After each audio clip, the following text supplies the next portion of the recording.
चलिए सभी भाई बहन का स्वागत है। हम लोग देख रहे थे बिहार दरोगा प्रीवियस ईयर में जितना भी क्वेश्चन पूछा गया था उसका डिटेल सॉल्यूशन। और इसी क्रम में हम पहुंच गए आज केमिस्ट्री की ओर। और देखिए यह जो सीरीज है इसमें क्या है, टोटल 100 के आसपास लेसन आएगा, 2-2 घंटा के आसपास। तो डिटेल सॉल्यूशन है। इसमें सिर्फ सॉल्यूशन ही हम नहीं दे रहे हैं, बल्कि आपको हम सिखाने का प्रयास कर रहे हैं कि प्रीवियस ईयर क्वेश्चन के माध्यम से आपको किस तरह से तैयारी करना चाहिए। बाकी आप देखिएगा तो आपको समझ में आ जाएगा। और यह जो बुक लिखा गया है बिहार दरोगा का, इस सब्जेक्ट वाइज हमारा दरोगा अलग अलग लिखा गया है। मतलब कि इसमें आपको सभी सब्जेक्ट को अलग अलग कर दिया गया है। जितना अभी तक बिहार दरोगा में प्री मेंस में क्वेश्चन पूछा गया है, फिजिक्स को एक जगह, केमिस्ट्री को एक जगह, इतिहास में एंशिएंट को एक जगह, मिडिवल को एक जगह, मॉडर्न को एक जगह, तो आपके लिए थोड़ा सा पढ़ाई करने में क्या हो जाएगा, आसानी हो जाएगा।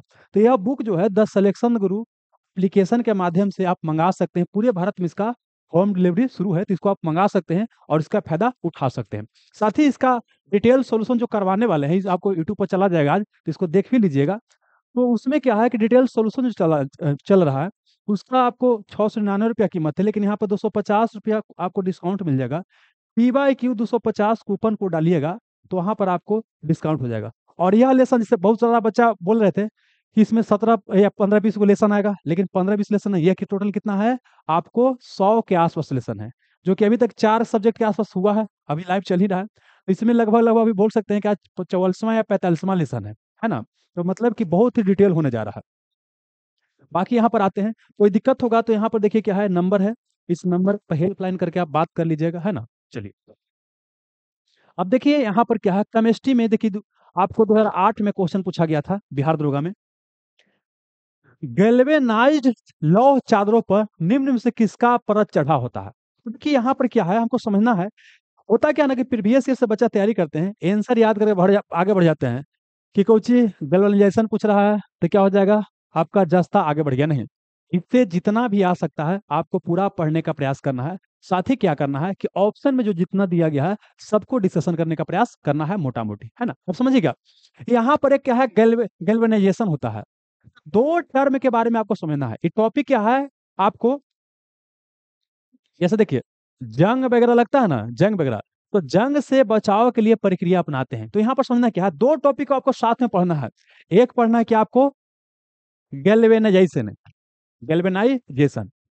अब देखिए दोस्त, ये जो आपको गैल्वेनाइजेशन है ना, इसको कई बार क्या है कि आपको जेड से भी लिखता है, तो हमको मीनिंग पर फोकस नहीं करना, हमको इसका अर्थ पर फोकस करना है।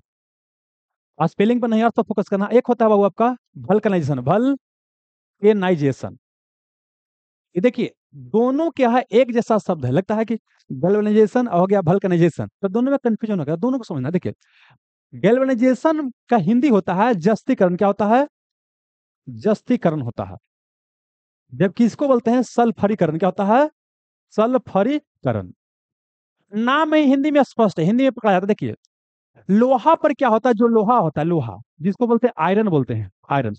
लोहा में क्या होता है कि जब बाहर में छोड़ देते हैं तो हवा के नमी को ग्रहण करता है और केमिकल रिएक्शन करता है, और वो आयरन का क्या बनाता है, ऑक्साइड बनाता है। और उसी को बोलते हैं सिंपल भाषा में क्या करना, जंग लगना। आयरन ऑक्साइड बनाता है, इस प्रक्रिया को बोलते हैं कि जंग लग गया, है ना। अब जंग लगता है तो समझिए क्या होता है कि जंग लगने से क्या होता है कि लोहा खराब हो जाता है। अब बीपीएससी 67वीं पीटी में क्वेश्चन पूछा गया था कि जंग लगता है तो क्या होता है। तो जंग लगता है तो सबसे पहले इसका लोहा का भार क्या होगा, बढ़ेगा। भार क्या होगा, बढ़ेगा, शुरू में बढ़ेगा, ठीक ना, क्योंकि लोहा का ऑक्साइड बना है तो भरेगा। लेकिन फिर वो ऑक्साइड क्या होता है, बाद में क्या होता है, गिर जाता है। झाड़िएगा तो जंग क्या होता है, आपको गिरता है। तो मतलब बाद में भार क्या होता है, घटता है। पहले खाली इतना ही तक क्वेश्चन पूछता था कि जंग लगेगा तो लोहा का भार बढ़ेगा घटेगा, तो बढ़ेगा। लेकिन अब क्वेश्चन पूछा गया था कि जंग लगने पर लोहा के भार पर असर क्या पड़ता है, तो पहले बढ़ेगा अब बाद में क्या होगा, घटेगा। ये पॉइंट क्लियर हो गया। अब देखिए क्योंकि आयरन जो है ये आपको ऑक्सीजन के साथ अभिक्रिया कर रहा है। कोई चीज जब ऑक्सीजन के साथ अभिक्रिया करेगा तो उसको ऑक्सीडेशन बोलते हैं। क्या बोलते हैं, ऑक्सीडेशन या ऑक्सीकरण। तो जंग लगना किसका एग्जाम्पल है, ऑक्सीकरण का। जंग लगना ऑक्सीकरण, ऑक्सीडेशन रिएक्शन है। ये पॉइंट क्लियर हो गया। अब अगला समझना क्या है कि हम चाहते हैं कि इसके ऊपर जंग ना लगे, तो लोहा का जो लेयर होता है इसके ऊपर क्या करते हैं, एक जस्ता का क्या करते हैं, जस्ता का एक परत लपेट देते हैं, या जस्ता से पेंट कर देते हैं, जस्ता से कोटिंग कर देते हैं। तो क्या होगा कि जस्ता क्या करता है कि बाहर के नमी को इसे रिएक्शन करने नहीं देता है, ठीक ना। तब जंग लगने से क्या होता है, बच सकता है। तो जंग लगने से रोकने के लिए जो लोहा के ऊपर आपको जस्ता का पतला जो परत चढ़ाते हैं, इसी को जस्तीकरण बोलते हैं, इसी को गैल्वेनाइजेशन बोलता है। इस समझ में गया ना, यहाँ तो कोई दिक्कत नहीं है। चलिए, यही पॉइंट समझ में आ गया। अब आगे समझना क्या, ये वल्कनाइजेशन क्या होता है। देखिए, ये जो रबड़ होता है ना, रबड़, प्राकृतिक रबड़ क्या होता है, लेटेक्स से, क्या लेटेक्स वगैरह से प्राप्त किया जाता है, तो ये बहुत ही क्या होता है, मुलायम होता है, ठीक ना। अब इसमें थोड़ा सा कठोरता देना जरूरी है, क्योंकि कठोरता नहीं मिलेगा तो उसको एक निश्चित आकार में नहीं ढाला जा सकता है। अरे आकार में कुछ देंगे तब तो दस्ताना बनाएंगे, कुछ कुछ बनाएंगे। तो रबड़ में क्या करते हैं कि सल्फर को मिलाते हैं। सल्फर को बोलते हैं गंधक, क्या बोलते हैं, गंधक। रबड़ को सल्फर के साथ मिलाने की प्रक्रिया को बोलते हैं वल्कनाइजेशन। क्या बोलते हैं, वल्कनाइजेशन या सल्फरीकरण। इसके माध्यम से रबड़ क्या होता है, थोड़ा सा आप कठोर हो जाता है। कोई दिक्कत है ना। तो मतलब कि गैल्वेनाइजेशन और वल्कनाइजेशन आपको समझ में आ गया, ठीक है ना। अब इसके अलावा ये भी पढ़ोगे, जहां तो बोल रहे हैं कि रबड़ को कठोरता प्रदान करने के लिए सल्फर मिलाते हैं, कई बार आप पढ़ोगे। जो सोना होता है, सोना, जिससे आपको गहना वगैरह बनाते हैं, आभूषण बनाते हैं, सोना में कठोरता प्रदान करना है तो उसमें कॉपर मिलाते हैं। क्या बोले कि जो आपका सोना होता है, सोना, तो सोना में कठोरता प्रदान करना है तो उसमें क्या मिलाते हैं, तांबा मिलाते हैं। प्लस लोहा में कठोरता प्रदान करना है तो उसमें क्या मिलाते हैं, कार्बन। क्या, कार्बन। लोहा में क्या बोले कि लोहा में अब कठोरता प्रदान करना है तो क्या आपको कार्बन मिलाते हैं। क्या मिलाते हैं, कार्बन मिलाते हैं। ये सब पॉइंट समझ में आ रहा ना। एक बार फिर समझाते हैं। गैल्वेनाइजेशन क्या हो गया कि लोहा के साथ क्या करते हैं, जिंक की जस्ता की परत चढ़ाते हैं, तो ये हो गया गैल्वेनाइजेशन हो गया। और रबड़ के साथ सल्फर, रबड़ के साथ सल्फर लगाते हैं तो वल्कनाइजेशन बोलते हैं। ये कठोरता रबड़ को प्रदान करेगा। और सोना के साथ तांबा जोड़ेंगे तो इसको क्या करेगा, कठोरता प्रदान करेगा। शुद्ध सोना का भी आभूषण नहीं बनता है, ठीक ना। आभूषण बनाने के लिए क्या होता है, उसमें तांबा मिलाया जाता है ताकि कठोरता प्रदान किया जा सके। और लोहा के साथ जब कार्बन मिलाते हैं तो लोहा क्या होता है, कठोर होता है। इतना समझ में गया। तो इस सारे चीज को एक जगह आपको पढ़ने का प्रयास करना चाहिए था। और इसके अलावा क्या कि बहुत सारा इन्फॉर्मेशन दिया गया है, तो सबको समझने का प्रयास करते हैं। देखिए, ये तो समझ में आ गया कि गैल्वेनाइज्ड लोहा चादर पर किसका परत चढ़ा होता है, बताइए, जस्ता का। अब आइए, लोहा को वायुमंडल में छोड़ दिया जाता है तो हवा एवं नमी की उपस्थिति में रासायनिक क्रिया करता है, केमिकल रिएक्शन करता है, जिसको समान भाषा में बोलते हैं कि जंग लग गया है। ठीक है, आगे चलिएगा। जंग का समान सूत्र रहा Fe2O3, यहाँ पर वाटर हो गया, है ना। मतलब कि बना गया आयरन का ऑक्साइड। ये क्या बन गया, आयरन का ऑक्साइड बन गया, है ना। फेरिक ऑक्साइड इसको बोल सकते हैं, आयरन का ऑक्साइड। जंग लगने से लोहा क्या होता है, खराब हो जाता है। एवं इसमें क्या होता है, क्षरण, ओरिजिन, मतलब क्या होता है, इससे परत टूट के क्या होता है, अलग होना शुरू होता है। अगला क्या बोले, जंग की परत क्या होता है, लाल और भूरा रंग का होता है। कैसा होता है, लाल और भूरा रंग का होता है।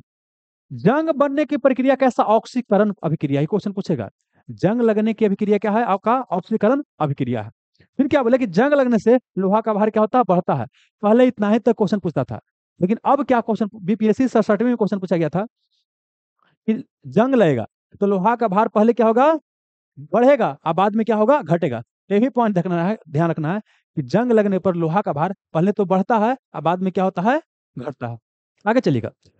अगला क्वेश्चन पूछा गया है कि लोहे को जंग से बचाने के लिए उसके ऊपर जस्ता या जिंक की परत चढ़ा दिया जाता है। और लोहा पर जस्ता लगाने को ही जस्तीकरण बोलते हैं, गैल्वेनाइजेशन कहते हैं, ऐसी को यसद लेपन कहते हैं। तो कई बार ये भी पूछता है कि यसद लेपन में क्या होता है, लोहा के ऊपर जिंक की परत चढ़ाते हैं। मतलब कि तीन शब्द, जस्तीकरण, गैल्वेनाइजेशन और क्या हो गया, यसद लेपन, ये तीनों का मतलब एक ही है, लोहा के ऊपर क्या करेंगे, पड़ा चाहेंगे। आगे, लोहे पर जंग हम चाहते हैं कि ना लगे तो क्या कर सकते हैं, एक तो जिंक का पड़ा चढ़ा देंगे, या तो क्या करेंगे, उसके ऊपर पेंट लगा देंगे। घर में जो दरवाजा वगैरह होता है उसको पेंट करते हैं ताकि जंग ना लगे, ठीक है ना। इसके अलावा क्या उसके ऊपर ग्रीस लगा सकते हैं, मोबिल तेल की परत चादर चढ़ा देंगे, ठीक है। अगला क्या बोले कि लोहा को मिश्र धातु में परिवर्तित करते हैं। मिश्र धातु मतलब कई धातु को मिलाकर बनाते हैं। इससे क्या हो गया, कॉपर के साथ क्या कर दिया, जिंक मिला दिया, कॉपर के साथ, है ना, टीन मिला दिया, है ना। इस सब को बोलते हैं मिश्र धातु। कौन सा मिश्र धातु में क्या क्या होता है, हमारा अलग टॉपिक है, क्वेश्चन पूछा गया तो वहां पर हम चर्चा करेंगे, फिलहाल समझिए। तो इसको ऊपर क्या है कि मिश्र धातु में भी बदला जा सकता है। एक क्या है कि लोहा को जंग से बचाने का क्या था, आपको उपाय था, ठीक है ना। आगे चलिएगा। अब कुछ और पॉइंट क्या है यहाँ पर समझिएगा कि जो जो लोहा के बर्तन होता है ना, लोहा के बर्तन होता है जिनमें खाद्य पदार्थों का भंडारण किया जाता है, उसके भीतरी परत को जानते हैं, जिंक की परत नहीं चढ़ाई जाती है। मतलब क्या बोले, लोहा को जंग से बचाना है तो उसके ऊपर हम जिंक की परत चढ़ा दिए। लेकिन जो हम खाना वाना बनाते हैं तो उसके अंदर का जो लेयर होता है उसमें जिंक का परत नहीं लगाया जाता है। क्योंकि क्या होता है कि जिंक खाद्य पदार्थों से क्या करेगा, विक्रिया करके उसको विषैला बना देगा। मतलब जब हम खाना वाना पकाएंगे ना और उसमें अगर जिंक का लेयर रहेगा तो उससे खाना के साथ रिएक्शन करेगा, अब विषैला हो जाएगा, और जब खाएंगे तो हमारे हेल्थ को क्या पहुंचेगा, नुकसान पहुंचेगा, कई बार हम मर भी सकते हैं। तो वही चीज लिखा हुआ है, कोई दिक्कत। एक और चीज क्या है, जिंक फॉस्फाइड का नाम सुना होगा। चूहा को नहीं बोलता चूहमरनी दवाई, है ना, चूहा को मारने वाला दवाई, तो वो बेस तरह का विष होता है। तो चूहा का जो विष में प्रयोग किया जाता है वो क्या होता है, आपको जिंक फॉस्फाइड, क्या होता है, जिंक फॉस्फाइड होता है, ध्यान रखिएगा, ठीक है ना, आगे चलिएगा। बलनीकरण क्या होता है, ये एक ऐसी प्रक्रिया है जो रबड़ को और मजबूत और कठोर बनाता है ना। इसमें क्या करते हैं कि आपको रबड़ को क्या करते हैं, सल्फर के साथ क्या करते हैं, जोड़ते हैं, रबड़ को क्या करते हैं, सल्फर के साथ जोड़ देते हैं। कोई दिक्कत नहीं ना, चलिए आगे करते हैं, आगे चलिएगा। अच्छा जानते हैं, रुक जाइए थोड़ा सा और। ये पीडीएफ जानते हैं, तो जो पीडीएफ हमको शेयर करना था, पीडीएफ शेयर नहीं हो पाया है, रुकिए थोड़ा सा।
क्योंकि और इन्फॉर्मेशन डाला गया है, ये पुराना पीडीएफ था। देखिए तो कहीं P1 होगा वो केमिस्ट्री में, बाबू दिखाई दे रहा होगा, ये है ना। चलिए ठीक है। हम्म।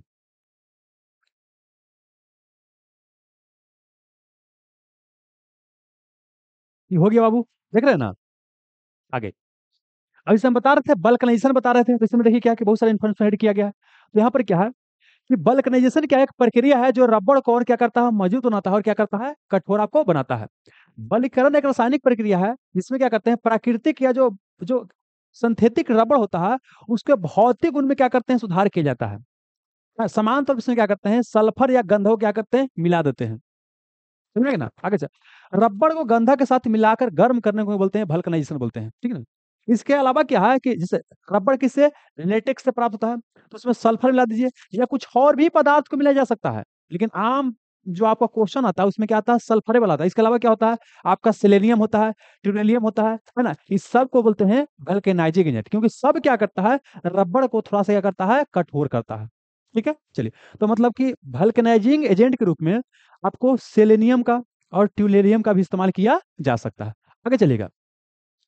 अब वल्केनाइज रबड़ करार क्या होता है, इसमें क्या होता है, अच्छा खासा लचीलापन आ जाता है। फिर क्या बोले, ये अगर इसको तीर के छोड़िएगा तो अपना मूल स्वरूप में वापस चला आएगा। फिर अगला क्या बोले कि जल को ही कम अवशोषित करेगा। अगला क्या होता है कि ऑक्सीकरण और घर्षण के प्रति क्या होता है, ज्यादा आपका क्या होता है, रेजिस्टेंस पैदा करता है। फिर क्या होता है, ये कार्बनिक विलायकों के प्रति क्या होता है, प्रतिरोधी होता है। इसे क्वेश्चन नहीं पूछेगा, थोड़ा समझाने के लिए। इसके अलावा अच्छा इंसुलेटर का काम करता है। तो दस्ताना वगैरह इसका इस्तेमाल किया जा सकता है, नहीं सकते हैं कि जो बिजली वाला काम करते हैं दस्ताना पहनते हैं, हाँ, तो उसका इस्तेमाल किया जा सकता है। कोई दिक्कत, आगे चलिए। इसके अलावा क्या, इससे टायर बनाते हैं, खिलौना बनाते हैं, गाड़ी के जो टायर वगैरह होता है इससे बनाते हैं। ऑटोमोबाइल उद्योग में, रेलवे उद्योग में, इसके अलावा समुद्री उद्योग में, मतलब क्षेत्र में जहां पर होता है इसका इस्तेमाल किया जा सकता है। और फिर अगला क्या है कि विश्व में अगर सबसे ज्यादा हम बात करते हैं किसकी, रबड़ की बात करते हैं, तो कहाँ होता है, थाईलैंड में। विश्व में सबसे ज्यादा रबड़ कहाँ होता है, आपको थाईलैंड में होता है। देखिए इसके बाद कहाँ होता है, इंडोनेशिया में, मलेशिया में, भारत और चीन में। क्या बोले कि आपका, सॉरी, विश्व में सबसे ज्यादा रबड़ की बात करता है, तो विश्व में कहाँ, रबड़। हालांकि माना जाता है कि रबड़ का जो उद्गम हुआ है ब्राजील से, कहाँ से हुआ है, ब्राजील से, लेकिन वर्तमान में कहाँ, थाईलैंड में सबसे ज्यादा हो रहा है। अब भारत की बात कीजिएगा तो भारत में कहाँ, केरला में। समझ में आ गया, कोई दिक्कत। बाकी यहाँ पे लिखा है कि रबड़ में थाईलैंड है, इंडोनेशिया, मलेशिया, भारत और क्या है, चीन है। अब भारत में कहा हो गया आपका, केरल हो गया। इसके अलावा क्या है कि ऑप्शन में यहाँ पे देखिएगा तो यहाँ पर क्या है, चीन के बारे में चर्चा है, क्या है, टीन के बारे में, तो टीन के बारे में देख लेते हैं। देखिए, पहले क्या है, टीन क्या है, एक रासायनिक तत्व है, ठीक ना। और लैटिन में इसका नाम क्या होता है, अस्टेनम। क्या होता है? इसलिए इसका संकेत क्या होता है, एसेन। क्या होता है, एसेन होता है। और इसको जानते हैं रांगा या वंग भी कहा जाता है। मतलब क्या, टीन को क्या कहते हैं, रांगा या वंग भी कहा जाता है। आ गई है। दुनिया में देखिए, जब जो सजा टीन जो पाया जाता है, ये प्लेसर निक्षेप में, क्या वो प्लेसर। जैसे देखिए, एक क्वेश्चन बाबू क्या है, बीपीएससी में क्वेश्चन पूछा गया था, तो आप लोग के वही घूम फिर के आइए जाएगा, है ना। कि जो आपका क्या बोलते हैं, एक होता है मोनाजाइट, क्या वो मोनाजाइट है। मोनाजाइट क्या होता है, निक्षेप होता है। इससे क्या होता है, आपका थोरियम, क्या वो थोरियम प्राप्त किया जाता है। जैसे एक क्या होता है, यूरेनियम। यूरेनियम होता है पिंच ब्लेड नामक अयस्क से प्राप्त है। यूरेनियम पिंच ब्लेड नामक अयस्क से प्राप्त होता है। और मोना थोरियम किसे, मोनाजाइट। आई भारत में, ये केरल है अपना, केरल। तो केरल में क्या होता है कि मोनाजाइट ज्यादा पाया जाता है। एक तरह के बालू का क्या है, निक्षेप है। निक्षेप मतलब अवसाद होता है, कुछ चीज जमा होकर के। उसी से क्या प्राप्त होता है आपको बाबू, थोरियम। तो मतलब केरल से प्राप्त होता है, किससे, मोनाजाइट से। तो पूछा गया था कि थोरियम किससे प्राप्त होता है, मोनाजाइट निक्षेप से। टीन की बात करते हैं, सोना की बात करते हैं, लोहा, इस सब की बात करते हैं ना, ये सब क्या होता है, आपको प्लेसर निक्षेप से, क्या वो प्लेसर डिपॉजिट से बनता है। अब प्लेसर का जानते हैं क्या होता है, जलोढ़ रेत। क्या होता है, जलोढ़ रेत। मतलब वहां पर क्या है, रेत एक तरह क्या हुआ आपको जमा हुआ, उससे प्राप्त होता है। देखिए, प्लेसर निक्षेप में क्या होता है, कई सारा मूल्यवान क्या होता है, खनिज पाया जाता है। एक खनिज क्या होता है, पहाड़ी वगैरह होता है ना, जहां पर टूटा फूटा एक तरह क्या हुआ, जमा हुआ, उस एरिया में पाया जाता है, ठीक ना। अब देखिए, इतना डिटेल में जाने की आपको आवश्यकता नहीं, बस जान लीजिए क्या, कि प्लेसर निक्षेप से ही पाया जाता है। सोना वगैरह भी क्या होता है, इस प्लेसर निक्षेप से पाया जाता है। सोना हो गया, चांदी हो गया, टीन हो गया, प्लेटिनियम, इस सब से पाया जाता है। कहाँ पर, प्लेसर निक्षेप से। अब देखिए, एक क्वेश्चन पूछा गया, क्वेश्चन जानते हैं, पूछा जा चुका है कि निम्नलिखित में से कौन सा महाद्वीप विश्व के आधे से अधिक टीन का उत्पादन करता है। निम्नलिखित में से कौन सा महाद्वीप विश्व के आधे से अधिक टीन का उत्पादन करता है, एशिया। क्या वो, एशिया। अगर देखिएगा, तो बाबू चीन की बात करते हैं, मलेशिया हो गया, इंडोनेशिया हो गया, ये क्या दुनिया के अग्रणी टीन उत्पादक देशों में है। और वर्तमान में क्या है कि आपका चीन जो है, आपका टीन उत्पादन में सबसे क्या है, आगे है, ठीक ना। इसके अलावा क्या है कि दक्षिण अमेरिका में देखिए, ब्राजील और बोलेविया। बोलेविया जब पढ़ाए होंगे तो हम बताए होंगे कि बोलेविया में क्या होता है, टीन आपका होता है। तो क्या बोले, ब्राजील और बोलेविया में क्या होता है, टीन अच्छा खासा होता है। विश्व में सर्वाधिक टीन का उत्पादन कहाँ होता है, आपको चीन में होता है। भारत में बात कीजिएगा, तो भारत में यहाँ क्या है, आपका छत्तीसगढ़। यहाँ पर क्या आपको छत्तीसगढ़ है, यहाँ पर छत्तीसगढ़ है। तो छत्तीसगढ़ की बात करते हैं, तो छत्तीसगढ़ क्या है कि यहाँ पर बस्तर जिला है, उस एरिया में क्या टीन पाया जाता है। ऐसे भारत में टीन बहुत कम पाया जाता है, भारत में क्या टीन बहुत ही कम पाया जाता है, लेकिन छत्तीसगढ़ में टीन पाया जाता है। ये समझ में आया ना। चलिए, तो मतलब क्या है बाबू, कि ये सब चीज जानकारी आपको होना चाहिए था। मतलब एक क्वेश्चन का मतलब खाली क्वेश्चन नहीं, बल्कि जितना उसे इन्फॉर्मेशन हो सकता है एक जगह सबको हमको क्या करना है, पढ़ने का प्रयास करना है। बाकी देखिए, उसमें लेड भी ऑप्शन में है, तो अब लेड के बारे में देख लेते हैं। लेड को बोलते हैं क्या, शीशा बोलते हैं, रासायनिक तत्व है ना। अब इसका विशेषता क्या है ना, कि देखिए इसको बहु क्या है, लैटिन नाम प्लम्बम। क्या है, प्लम्बम। इसका लैटिन नाम क्या है, प्लम्बम है। और इसका संकेत क्या होता है, पीवी होता है। और इसका परमाणु संख्या क्या है, 82 है, ठीक है ना। अब शीशा क्या होता है बाबू, एक धातु होता है। शीशा क्या होता है, कि धातु है, उसमें क्या, शीशा की विशेषता क्या है ना, इसका परमाणु संख्या क्या है, 82 है। और इसके बाद जितना एलिमेंट आपको पीरियोडिक टेबल में मिलेगा, ऐसे पीरियोडिक टेबल में क्या है, 118 के आसपास क्या है, एलिमेंट है, ठीक है ना। इस संख्या घटते बढ़ते रहता है, तो थोड़ा सा देख लीजिएगा, जब एग्जाम देने जाइएगा उस समय की बात करते हैं। 118 को पीरियोडिक टेबल में मान के एलिमेंट है। देखिए, 82 के बाद जितना भी एलिमेंट है, तत्व है, सब क्या है, अनस्टेबल है, अस्थिर है। देखिए, जिसमें न्यूट्रॉन की संख्या प्रोटॉन से बहुत ज्यादा अधिक हो जाता है, वो सब अस्थिर हो जाता है। 82 के बाद जितना भी है वो सब क्या, अस्थिर है। और सब क्या होता है, रेडियो सक्रियता का गुण दिखाता है। अब रेडियो सक्रियता क्या होता है, आगे हम बता देंगे थोड़ा देर में, तो फिलहाल जानिए कि सब रेडियो सक्रियता गुण दिखा देता है। मतलब देखिए, आप खाना खा लेते हैं, ज्यादा खा लेते हैं तो क्षय होता है, तो क्षय होने के बाद फिर स्टेबल हो जाते हैं, रहते हैं ना। तो ऐसे क्या होता है कि आपका जो एलिमेंट होता है, ज्यादा अगर न्यूट्रॉन इसमें रहेगा तो अनस्टेबल हो जाएगा। ऐसे अल्फा बीटा गामा किरण क्या होता है, निकलता है। और सबसे लास्ट में फिर क्या होता है, आपको लेड में ही क्या होता है, कन्वर्ट हो जाता है। ये ध्यान रखिएगा क्वेश्चन, ठीक ना। अब देखिए, शीशा क्या है, कि ये जो होता है ना, ये भारी है। शीशा क्या होता है, भारी तत्व माना जाता है। ऐसा सबसे भारी तत्व क्या होता है, ओसियम होता है। क्या होता है, ओसियम की बात करते हैं, ये सबसे भारी माना जाता है, ठीक है। लेकिन ये भी क्या है कि शीशा भी क्या होता है, आपको भारी तत्व की श्रेणी में आता है। अब देखिए, शीशा क्या होता है ना, कि थोड़ा मात्रा में लीजिएगा तो क्या होता है, विषैला होता है। खास करके क्या होता है, ये बच्चा के लिए आपको विषैला का होता है। देखिए, विषैला तो सबके लिए होगा, लेकिन बच्चा को क्या करता है, ज्यादा हानिकारक करता है। अब शीशा का इस्तेमाल कई जगह करते हैं, जैसे चश्मा हो गया उसमें शीशा का इस्तेमाल हो रहा है, नहीं बाबू, इसमें भी ये भी तो एक तरह का शीशा होगा ना। तो शीशा का इस्तेमाल कई जगह होता है ना, गाड़ी में इस्तेमाल होता है, बोर्ड में, टीवी में, इस सब में, चश्मा में शीशा का इस्तेमाल होता है। लेकिन एक जो क्वेश्चन पूछा गया था इसरो एग्जाम में, देखिए यहाँ इसरो का एग्जाम पूछा गया इसरो में, है ना। क्वेश्चन ये था कि शीशे का उपयोग पेंट में भी किया जाता है, कहाँ, पेंट में, ये बता दिया कि पेंट में किया जाता है। तो पेंट में किस रूप में किया जाता है? पेंट में बेस के रूप में। क्या किया, पहले मार दिए, है ना, और उसके बाद पेंट को क्या किया, लगाए। पेंट बेस का मतलब क्या है ना, कि देखिए जनरली क्या होता है ना, पेंट को लगा दीजिएगा ना, पेंट कुछ के बाद क्या होता है, सिकुड़ता है, और सिकुड़ेगा तो क्या हो जाएगा, फट जाएगा। तो सब चीज क्या करता है, शीशा को क्या करता है, और रोकता है। ये पॉइंट समझ में आ रहा है, शीशा क्या करता है, रुकता है। तो देखिए, देखिए बताते हैं आप लोग को, पीवाई क्यूज बहुत ज्यादा महत्वपूर्ण होता है।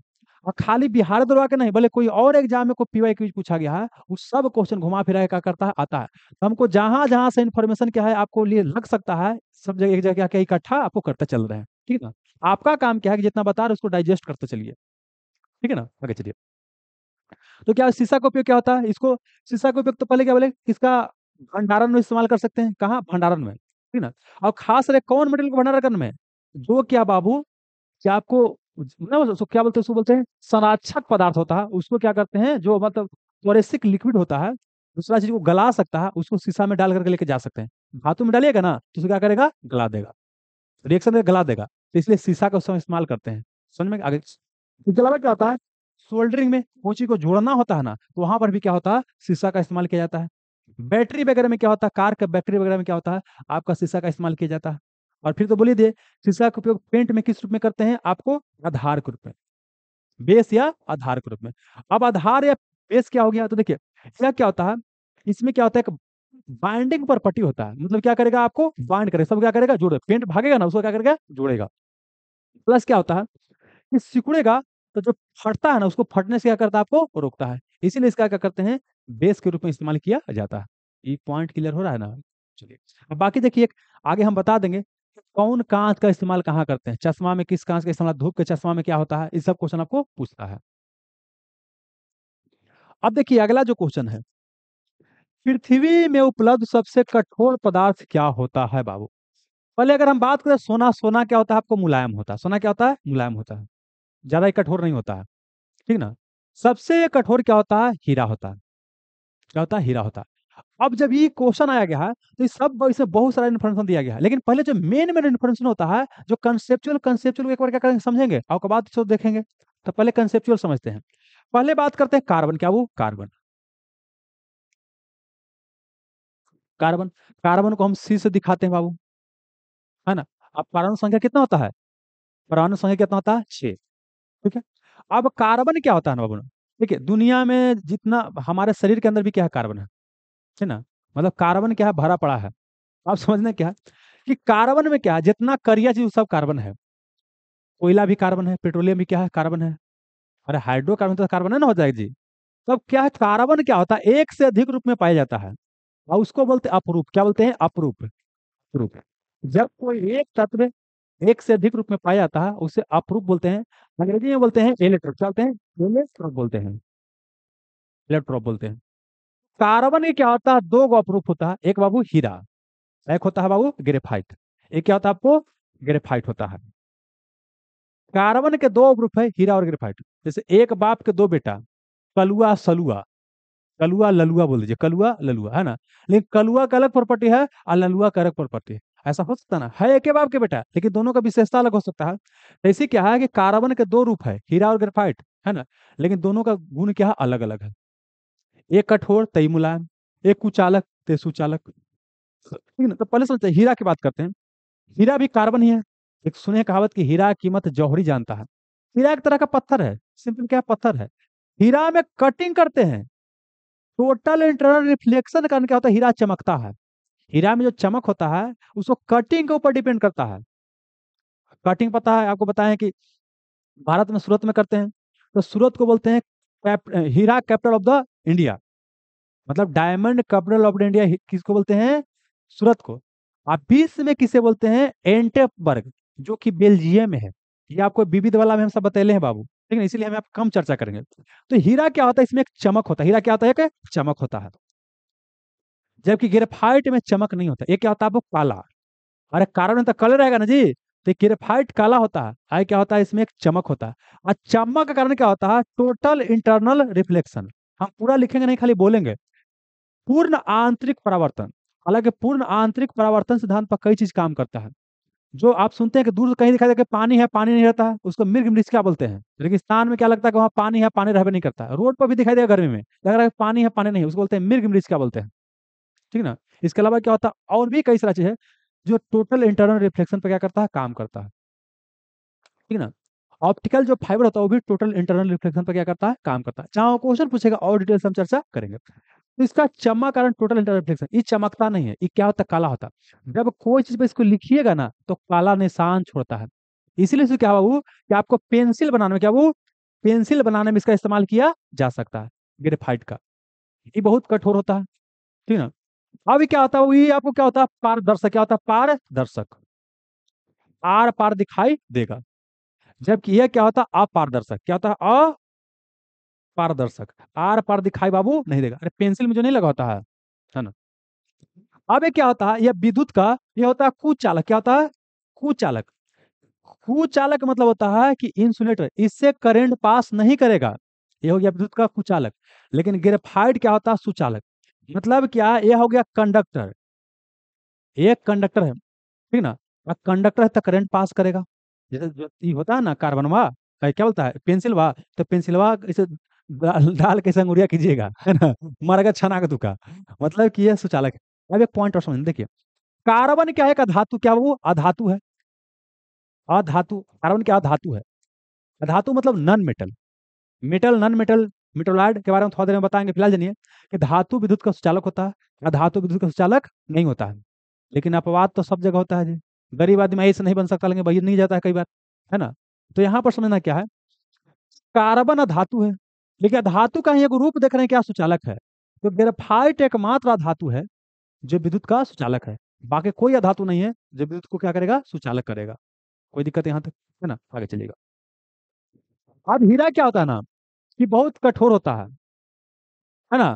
तो जहाँ एक कहावत है, लोहा लोहा वो काटता है, तो हीरा हीरा वो काटता है ना। अब देखिए दुनिया में जो कठोर कठोर पदार्थ रहेगा, उसको क्या करता है, काट सकता है। मतलब क्या हो, कठोर पदार्थ, जनरली शीशा, शीशा जानते हैं, शीशा को काटने के लिए हीरा का इस्तेमाल करते हैं। हालांकि हीरा बहुत महंगा होता है ना।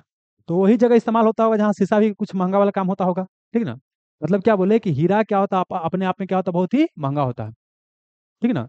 आपने एक नाम सुना होगा, कलिनान हीरा, और एक सुना होगा कोहिनूर हीरा, कोहिनूर हीरा। ये सब बहुत महंगा महंगा हीरा है, अरबों में इसका कीमत है बाबू। ये जो कलिनान हीरा है ना, ये दक्षिण अफ्रीका से निकला था, दक्षिण अफ्रीका के खान से। ठीक ना। और जब उन खान से निकला था, उस खान का मालिक था कलिनान, इसी कारण से नाम पड़ गया कलिनान हीरा। आइए कोहिनूर हीरा की बात करते हैं, तो भारत हो गया। तो भारत में यहाँ पर है आपका आंध्र प्रदेश। तो आंध्र प्रदेश और तेलंगाना पहले एक ही था। तो हैदराबाद से 3-4 किलोमीटर दूर चलिएगा, तो वहाँ गोलकुंडा के खान है, गोलकुंडा के खान है। और गोलकुंडे खान से कोहिनूर हीरा प्राप्त हुआ था। इसका बहुत लंबा इतिहास है। जब आपको मेडिवल हिस्ट्री पढ़ाएंगे ना, तब बताएं कोहिनूर हीरा कैसे कैसे का हुआ। फिलहाल जानिए कि दोनों जो हीरा है ना, ये कहाँ, इंग्लैंड के महारानी के पास है। कहाँ, इंग्लैंड। दोनों देश पर क्या था, उसका कब्जा था। और दोनों देश लेके क्या हुआ, वो चला गया। हम लेंगे, अभी नहीं लेंगे, समय आएगा तो ले लेंगे। ठीक ना। अभी हम जब मजबूत बन जाएंगे ना, देखिए दुनिया में क्या होता है, पावरफुल लोगों का कुछ होता है। एक रियलिटी है, एक रियलिटी है कि दुनिया में क्या होता है, हमेशा जो होता है मजबूत लोग का ही क्या होता है, कुछ होता है। समझ रहे हैं? आप मजबूत लोग का ही बात माना जाता है। तो हम जोड़ क्या अपना बात रखिएगा तो आपको बात कोई मानेगा, कोई नहीं मानेगा। जैसे गूगल से क्या किया, कई सारे इंडियन ऐप को हटा दिया ना। अगर पाकिस्तान बोलता तो दोबारा रिस्टोर करता, नहीं करता। वो अपना कंडीशन पर करता। लेकिन भारत का झुक गया, क्यों, क्योंकि उसको पता है कि भारत विश्व में बहुत तेजी से बढ़ रहा है ना। अब कमाना आते यही बाबू पॉपुलेशन है। इसे बैर लेके तो कुछ किया नहीं जा सकता है। बैर जी मालिक ठीक है, तो समाधान खाली हमको निकलवा दीजिए। आइए, कोई दिक्कत ना है। अब देखिए, तो इसको क्या है कि आपको शीशा काटने में इस्तेमाल करते हैं। प्लस काला हीरा होता है, उसको कहते हैं बोट। क्या बोलते हैं बाबू, बोट। काला हीरा क्या बोलते हैं, वो बोट। एक बोट होता है जिसका वो ईयरफोन वगैरह आजकल आ रहा है, बहुत बढ़िया ब्रांड बन गया है, अच्छा सर्विस भी देता है इसका। ठीक ना। और ये क्या होता है, बोट। तो काला हीरा क्या बोलते हैं, बोट। तो ये जो बेसिक है आपको पता होना चाहिए था, ठीक है ना। अब क्या है कि अपना जो नोट्स में है इतना ही नहीं है, इतना चीज है ना बाबू कि इतना पढ़ लिया ना था वो काम हो गया। इसे क्वेश्चन छोटे में नहीं कराइए। हीरा पृथ्वी का सबसे क्या कठोरतम पदार्थ है, सबसे कठोर पदार्थ है। हीरा कार्बन का रूप है, यह क्या है, एक अधातु है। कार्बन का रूप है प्लस क्या है, अधातु है। हीरा विद्युत का कुचालक, सुचालक कुचालक कुचालक मतलब बैड कंडक्टर। यह क्या है, इंसुलेटर के रूप में बिहेव करता है। हीरा में पूर्ण आंतरिक परावर्तन होता है, टोटल इंटरनल रिफ्लेक्शन होता है। और उसके कारण हीरा में एक होता है विशेष चमक। और ये क्या होता है, पारदर्शी होता है। क्या होता है, पारदर्शी, ट्रांसपेरेंट। जबकि ग्रेफाइट ट्रांसपेरेंट आपका नहीं था। इसका जो होता है वो पर्तनांक, जिसको बोलते हैं रिफ्रैक्टिव इंडेक्स, क्या बोलते हैं, रिफ्रैक्टिव। देखिए, प्रत्येक मटेरियल का एक होता है पर्तनांक होता है, रिफ्रैक्टिव इंडेक्स होता है। मतलब कोई से देखिए लाइट वगैरह पास करेगा तो कितना एंगल से उसको घुमा देगा। जैसे हवा से जा रहे हैं, पानी में घुसिएगा तो स्पीड कमेगा, है ना। पानी के बजाय हीरा में घुसिएगा तो और स्पीड क्या होगा, कमेगा। तो ज्यादा और क्या है वो आपको जाना है, ठीक ना। तो देखिए अगर हम निर्वात की बात करते हैं, निर्वात की बात करते हैं, या हम बात करते हैं हवा की बात करते हैं, तो उसका रिफ्रैक्टिव इंडेक्स 1 होता है। पानी में जगह तो 1.33 होता है, ठीक ना। ऐसे ही आप ग्रेफाइट की बात करते हैं तो बढ़ते जाता है। तो यहाँ पर फिलहाल समझना क्या है कि इसका जो रिफ्रैक्टिव इंडेक्स होता है कितना होता है, 2.42। और पर्तनांक कितना होता है, 2.42। और क्या याद करना है, याद करना है, याद करना आसान है। दो दूनी चार, दू हेने से बीच में चार लगा देना है। दू हेने से बीच में चार, 2.42। आगे चलिएगा। कार्बोरेंडम को बोलते हैं कृत्रिम हीरा। क्या बोलते हैं, कार्बोरेंडम को बोलते हैं कृत्रिम हीरा। मतलब कार्बोरेंडम जो होता है वो देखने में लगता है कैसा, हीरा के जैसा, इसलिए बोलते हैं कृत्रिम हीरा, आर्टिफिशियल डायमंड कहते हैं। काला हीरा को बोलते हैं बोर्ड। क्या बोलते हैं, बोर्ड। और इसका इस्तेमाल करते हैं शीशा को काटने में। काला हीरा को बोर्ड कहा जाता है, और इसका इस्तेमाल शीशा को काटने में किया जाता है। शुद्ध जो हीरा होता है, प्योर डायमंड, ये पारदर्शक और रंगहीन होता है। मतलब कोई इसका कलर नहीं है। और प्लस क्या बोल दिए कि यह ट्रांसपेरेंट है। जबकि ग्रेफाइट क्या था, काला था। क्या था, काला था। और प्लस वो क्या था, अपारदर्शक था। आगे चलिए। अब एक बहुत ही महत्वपूर्ण क्वेश्चन पूछता है, आइए। इस पर रेडियम से निकलने वाले एक किरण पड़ेगा ना तो हरा रंग प्रदर्शित करेगा। मतलब क्या बोले कि अगर इस पर हम क्या बोलते हैं कि एक किरण उस पर पड़ता है, किस पर, हीरा पर, तो कैसा कलर प्रदर्शित करता है, हरा कलर प्रदर्शित करता है। और एक बहुत महत्वपूर्ण है, हीरा का रचना होता है चतुष्फलकीय। क्या होता है, चतुष्फलकीय। जबकि ग्रेफाइट का रचना होता है षष्ठकोणीय। भुलाइएगा तो याद करने का तरीका देखिए, हीरा है बाबू, क्या हो गया आपको, ग्रेफाइट है, ग्रेफाइट है। ये क्या बोल रहे हैं, चतुष्कोणीय। क्या बोले, चतुष्कोणीय बोल रहे हैं। और ये क्या बोले, षष्ठकोणीय। षष्ठ मतलब समझिए क्या, दो तो चार, दो तो चार हो गया। तो मतलब कम वाला में कम और ज्यादा वाला में ज्यादा। जैसे गवाही ने कौन में षष्ठ है, कौन में क्या है, चतुष्कोणीय है। तो देखिए हीरा क्या है, छोटा है पढ़े में लग रहा है, ठीक ना, तो इसमें क्या हो जाएगा, चतुष्कोणीय। ग्रेफाइट पढ़े में बड़का लग रहा है तो इसमें आपको बड़का रखिएगा तो षष्ठ कोणीय हो जाएगा। वही चीज लिखल है कि हीरा में एक चतुष्फलकीय संरचना होता है, जब ग्रेफाइट में क्या होता है, षष्ठकोणीय होता है। आइए, हीरा और ग्रेफाइट दोनों का भौतिक गुण क्या है, भिन्न है। लेकिन रासायनिक गुण समान है। क्यों समान है, क्योंकि दोनों तो एक ही है बाबू, और दोनों कार्बने है। भौतिक गुण मतलब क्या होता है, बाहरी वाला गुण अलग अलग है, लेकिन रिएक्शन जब करेगा ना तो दोनों क्या है, आपको समान है। तो मतलब वही है कि भौतिक गुण क्या होता है आपको अलग अलग है, जबकि रासायनिक गुण क्या है, आपको समान होता है। क्योंकि दोनों में सेम तरह का इलेक्ट्रॉन होगा। इलेक्ट्रॉन ही क्या करता है, केमिकल रिएक्शन में पार्टिसिपेट करता है। इसीलिए क्या होता है, रासायनिक और केमिकल प्रॉपर्टी क्या सेम है, बट क्या होता है, फिजिकल प्रॉपर्टी डिफरेंट है। हाँ, दुनिया का सबसे बड़ा हीरा कलीनान हीरा है। कलीनान हीरा है, या कुलीनान हीरा बोल सकते हैं। यह जानते हैं 3106 कैरेट का है। कितना है, 3106। ये नहीं पूछेगा, ये फालतू है, मतलब इंटेंसिटी समझने के लिए यहाँ लिखा गया है कि बहुत ही क्या बाबू आपको, है ना। ये सोना के शुद्ध मापते हैं ना, तो शुद्ध सोना होता है 24, कितना वो, 24 कैरेट का। शुद्ध सोना कितना होता है, मात्र 24 कैरेट का होता है। जब सोना का इस्तेमाल आएगा तो थोड़ा देर में बताएंगे, ये समझ में आ रहा है ना। ये कितना है, 3106 कैरेट का है। और ये कहाँ से बाबू, दक्षिण अफ्रीका से। कहाँ से निकला था, हाँ, ये 1905 में दक्षिण अफ्रीका से क्या हुआ था, कहाँ से, दक्षिण अफ्रीका से। और इस खान का मालिक का नाम था क्या, कलिनान, इसीलिए इसका नाम क्या हो गया आपका, कलिनान हीरा हो गया, ठीक ना। और यह वर्तमान में कहाँ है, ब्रिटेन के महारानी के पास। उस तरह से क्या है बाबू, एक है कोहिनूर हीरा, जो गोलकुंडा के खान से निकला था। और गोलकुंडा का खान कहाँ है, भारत में। आप जनरली पूछता है गोलकुंडा का खान कहाँ है, तो ऑप्शन देगा आंध्र प्रदेश, ठीक ना। लेकिन वर्तमान में क्या है कि आंध्र प्रदेश तेलंगाना अलग हो गया है, ठीक ना। पहले हैदराबाद वगैरह सब आंध्र प्रदेश में था, अब चला गया कहाँ, तेलंगाना में। तो वर्तमान में गोलकुंडा खान कहाँ पड़ेगा, तेलंगाना में पड़ेगा। यहाँ तो कोई दिक्कत, आगे चलिएगा। ग्रेफाइट की बात करते हैं, यह कार्बन का ये भी रूप है ना। यह विद्युत का सुचालक है, वो क्या था, कुचालक था कार्बन, ठीक ना। हीरा, और ये क्या है, सुचालक है। और यह एकमात्र ऐसा धातु है, ग्रेफाइट एकमात्र ऐसा धातु है जो विद्युत में क्या है, सुचालक है। उसका जब आप बोल सकते हैं रिफ्रैक्टिव इंडेक्स था 2.42, और इसका हम घनत्व की बात करते हैं तो 2.2 हो गया। कागज पर रगड़ते हैं तो काला निशान बनाता है, इसलिए इसको बोलते हैं काला शीशा। क्या बोलते हैं, काला शीशा बोलते हैं। ग्रेफाइट को क्या कहते हैं, काला शीशा भी कहा जाता है, ठीक ना। और यह क्या करता है, पेंसिल के रूप में इस्तेमाल करते हैं। मतलब पूछे इसका इस्तेमाल किसके लिए, किस रूप में करते हैं, एक पेंसिल के रूप में। और प्लस की परमाणु भट्टी में मंदक के रूप में। ये क्या होता है मंदक, बता देंगे फिलहाल समझे। तो वहां पर कई सारा न्यूट्रॉन निकलता है जब रिएक्शन होता है, ठीक ना। तो उस रिएक्शन के स्पीड को क्या करना है, कम करना है, ठीक ना। तो उसको क्या करते हैं, मंदक। तो ग्रेफाइट का प्रयोग क्या है, मंदक के रूप में भी किया जाता है। राहुल न्यूट्रॉन के मंदक के रूप में किया जाता है, क्वेश्चन पूछेगा। इसके अलावा क्या होता है, ग्रेफाइट का इस्तेमाल किया जाता है, जैसे कि एक क्या छोटा मोटा जो मशीन चलता है, तो वहाँ फ्रिक्शन होता है, फ्रिक्शन को कम करने, घर्षण को कम करने के लिए वहां पर ग्रीस वगैरह डाल देते हैं, ठीक है। लेकिन जो हैवी मशीन होता है ना, वहां पर फ्रिक्शन को कम करने, वहां ग्रीस वगैरह डालते हैं तो तुरंत खराब हो जाता है। तो वहां पर क्या होता है, ग्रेफाइट को डालते हैं। और ग्रेफाइट में क्या होता है, आपका कूलिंग प्रॉपर्टी होता है, मतलब कोई चीज को ठंडा करने का प्रॉपर्टी पाया जाता है। कूलिंग प्रॉपर्टी जिससे पाए तो उसको बोलते हैं स्नेहक। तो ग्रेफाइट का प्रयोग भारी भारी मशीन में लुब्रिकेंट या स्नेहक के रूप में किया जाता है। ऐसे नॉर्मल मशीन में क्या करते हैं, ग्रीस वगैरह का प्रयोग करते हैं। लेकिन भारी जो मशीन होता है वहां पर ग्रेफाइट का प्रयोग अस्नेहक या लुब्रिकेंट, अस्नेहक या लुब्रिकेंट के रूप में किया जाता है। कोई दिक्कत, चलिए आइए बाबू, एक और क्वेश्चन याद रखिएगा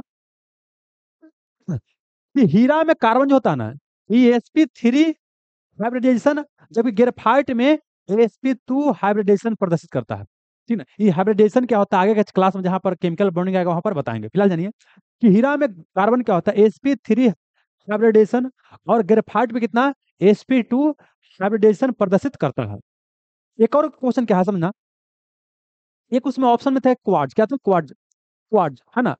क्वार्ट्ज क्या होता है, सिलिकॉन ऑक्साइड होता है, क्या सिलिकॉन ऑक्साइड होता है। इसका फॉर्मूला होता है SiO2, ये फॉर्मूला पूछा भी गया है कि क्वार्ट्ज या सिलिका का फॉर्मूला क्या होता है, SiO2 होता है। क्वार्ट्ज क्या है, पृथ्वी पर क्या होता है, देखो फील्ड स्पार बताए होंगे। फील्ड स्पार कोई सिंगल खनिज नहीं होता है, बल्कि फील्ड स्पार क्या है, कई सारा खनिजों का मिश्रण है। IBB में क्वेश्चन डाला गया था कि प्रकृति में सबसे ज्यादा पाए जाने वाला तत्व नहीं बोलेंगे, खनिज कौन है, फील्ड स्पार है। और दूसरा क्या हुआ, आपको क्वार्ट्ज है, ठीक है ना। ये बेसिकली क्वार्ट्जाइट क्या होता है, सिलिकॉन का क्या होता है आपको ऑक्साइड, सिलिकॉन क्या है आपको ऑक्साइड। अब फॉर्मूला क्या है, SiO2 है, ठीक ना। ये क्यों ये बताया गया, क्योंकि वहां पर क्वेश्चन पूछा गया तो वहां पर एक ऑप्शन में क्या था, क्वार्ट्ज था। आगे चलेगा। अब क्या है, कुछ तत्वों से संबंधित कुछ महत्वपूर्ण जानकारी यहाँ पर दिया गया है, तो इसको भी समझ लेते हैं। देखिए, सबसे अधिक घनत्व वाला तत्व पूछेगा या सबसे भारी तत्व पूछेगा, कौन हो जाएगा, ओसियम।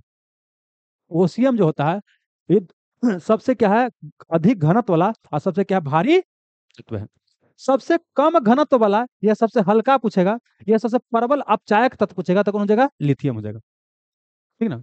अब सुनिएगा, सबसे अगर हल्का गैस पूछेगा या सबसे हल्का धातु पूछेगा तो होता हाइड्रोजन, कौन होता हाइड्रोजन सबसे, है ना। लेकिन धातु पूछेगा, सबसे हल्का धातु पूछेगा तो लिथियम। लिथियम क्या धातु है, हाइड्रोजन क्या होता है अधातु है। तो अगर पूछे सबसे हल्का धातु या सबसे हल्का तत्व तो कौन चीज हो जाएगा, हाइड्रोजन हो जाएगा। और हाइड्रोजन को भविष्य का ईंधन कहते हैं, क्यों कहते हैं आगे समझ में आ जाएगा। हाइड्रोजन को बोलते हैं भविष्य भविष्य का ईंधन, ठीक है। लेकिन सबसे हल्का धातु पूछेगा तो कौन हो जाएगा आपको, लिथियम हो जाएगा। आगे चलिएगा, सबसे प्रबल उपचायक क्या होता है, क्लोरीन होता है। देखिए उपचायक अपचायक क्या होता है अभी खाली सुनिए, आगे आपको क्या हम पता है, ऑक्सीडेशन, रिडक्शन, रिड्यूसिंग एजेंट, है ना, और ऑक्सीडाइजिंग एजेंट एक जगह बताएंगे तो आपको पूरा का पूरा क्लियरिटी मिलेगा, ठीक है ना। चलिए आगे आते हैं। सबसे ज्यादा क्या होता है, विद्युत धनात्मक तत्व, एक होता है विद्युत ऋणात्मक। देखिए, जब दो तत्व रिएक्शन करता है तो इलेक्ट्रॉन कौन जल्दी लूज कर रहा है, कौन जल्दी दे रहा है, उसको बोलते हैं विद्युत धनात्मक तत्व। तो जितना धातु होता है वो जल्दी इलेक्ट्रॉन क्या करता है, लूज कर देता है, विद्युत धनात्मक हो गया। और सबसे ज्यादा विद्युत धनात्मक बोलेगा तो कुछ होता है सीजियम, कुछ होता है सीजियम होता है, ठीक ना। और बाकी क्या बोले कि सबसे अधिक विद्युत ऋणात्मक, मतलब कि इलेक्ट्रॉन को कौन कितना जल्दी ले सकता है, उसको बोलते हैं विद्युत ऋणात्मक, इलेक्ट्रोनेगेटिव एलिमेंट। फ्लोरीन जो होता है सबसे इलेक्ट्रोनेगेटिव होता है। आप सुनिएगा, यह खाली रट लीजिएगा तो नहीं बनेगा, आपको पीरियोडिक टेबल में सब दिखाई देना चाहिए, ठीक ना। हम एक जगह कहीं बताएंगे तत्व की विशेषता के बारे में, तो हम बताएंगे कि किसका क्या विशेषता, पूरा पीरियोडिक टेबल क्या करेंगे आपको समझा देंगे। आगे चलिए। सबसे अधिक क्या हो गया, विद्युत धनात्मक सीजियम। सबसे कम अधिक ऋणात्मक पूछेगा, फ्लोरीन हो गया। अब आते हैं सबसे अधिक इलेक्ट्रॉन एफिनिटी। इलेक्ट्रॉन एफिनिटी मतलब होता है इलेक्ट्रॉन बनता है, इसका मतलब क्या होता है कि जब केमिकल बॉन्ड बन चुका है, कौन इलेक्ट्रॉन क्या कर रहा है, अपनी ओर खींच रहा है ज्यादा, उसको बोलते हैं कुछ बाबू आपको इलेक्ट्रॉन बनता है। आइए होता है क्लोरीन के पास, किसके पास, क्लोरीन। क्लोरीन नहीं कोची, क्लोरीन के पास। तो याद हुआ, सबसे अधिक घनत्व वाला या सबसे भारी तत्व ओसियम हो गया। सबसे कम घनत्व वाला धातु लिथियम हो गया। सबसे हल्का पूछेगा तो कौन हो जाएगा, तत्व पूछेगा या धातु पूछेगा तो हाइड्रोजन पूछेगा। सबसे अ, ज्यादा बोलेगा विद्युत धनात्मक सीजियम, और सबसे अधिक विद्युत ऋणात्मक पूछेगा तो फ्लोरीन। सबसे अधिक इलेक्ट्रॉन एफिनिटी क्लोरीन का। बस आइए, तो इतना सब चीज आपको पता होना बाबू चाहिए था। अब देखिए, आप सुनिएगा, जानते हैं शुरू में हो सकता है कि भाई कि तीन चार क्वेश्चन होबे किया, लेकिन देखिए आगे के जैसे क्लास बढ़ेगा ना, तो लास्ट में क्या होता है, यही सब क्वेश्चन घूम के आता है। मतलब कि जानते हैं टॉपिक सेम ही रहता है, क्वेश्चन क्या है बदल रहा है, बाकी टॉपिक क्या है बाबू आपका वही है।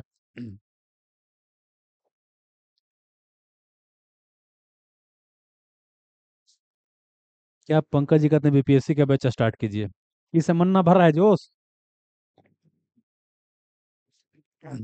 पैसा देवे कीजिएगा, इससे मन ना भर रहा है। आइए, वाशिंग सोडा। देखिए दो तरह का सोडा होता है, एक होता है वाशिंग सोडा, एक होता है खाने वाला सोडा होता है। देखिए वाशिंग सोडा खाने वाला सोडा, अब बुलाइए किसको क्या कहते हैं। तो देखिए इसको पहले समझिएगा, एक होता है सोडा की बात करते हैं, दो तरह का होता है। एक होता है वाशिंग सोडा, वाशिंग सोडा बोलते हैं बाबू, एक बोलते हैं खाने वाला सोडा,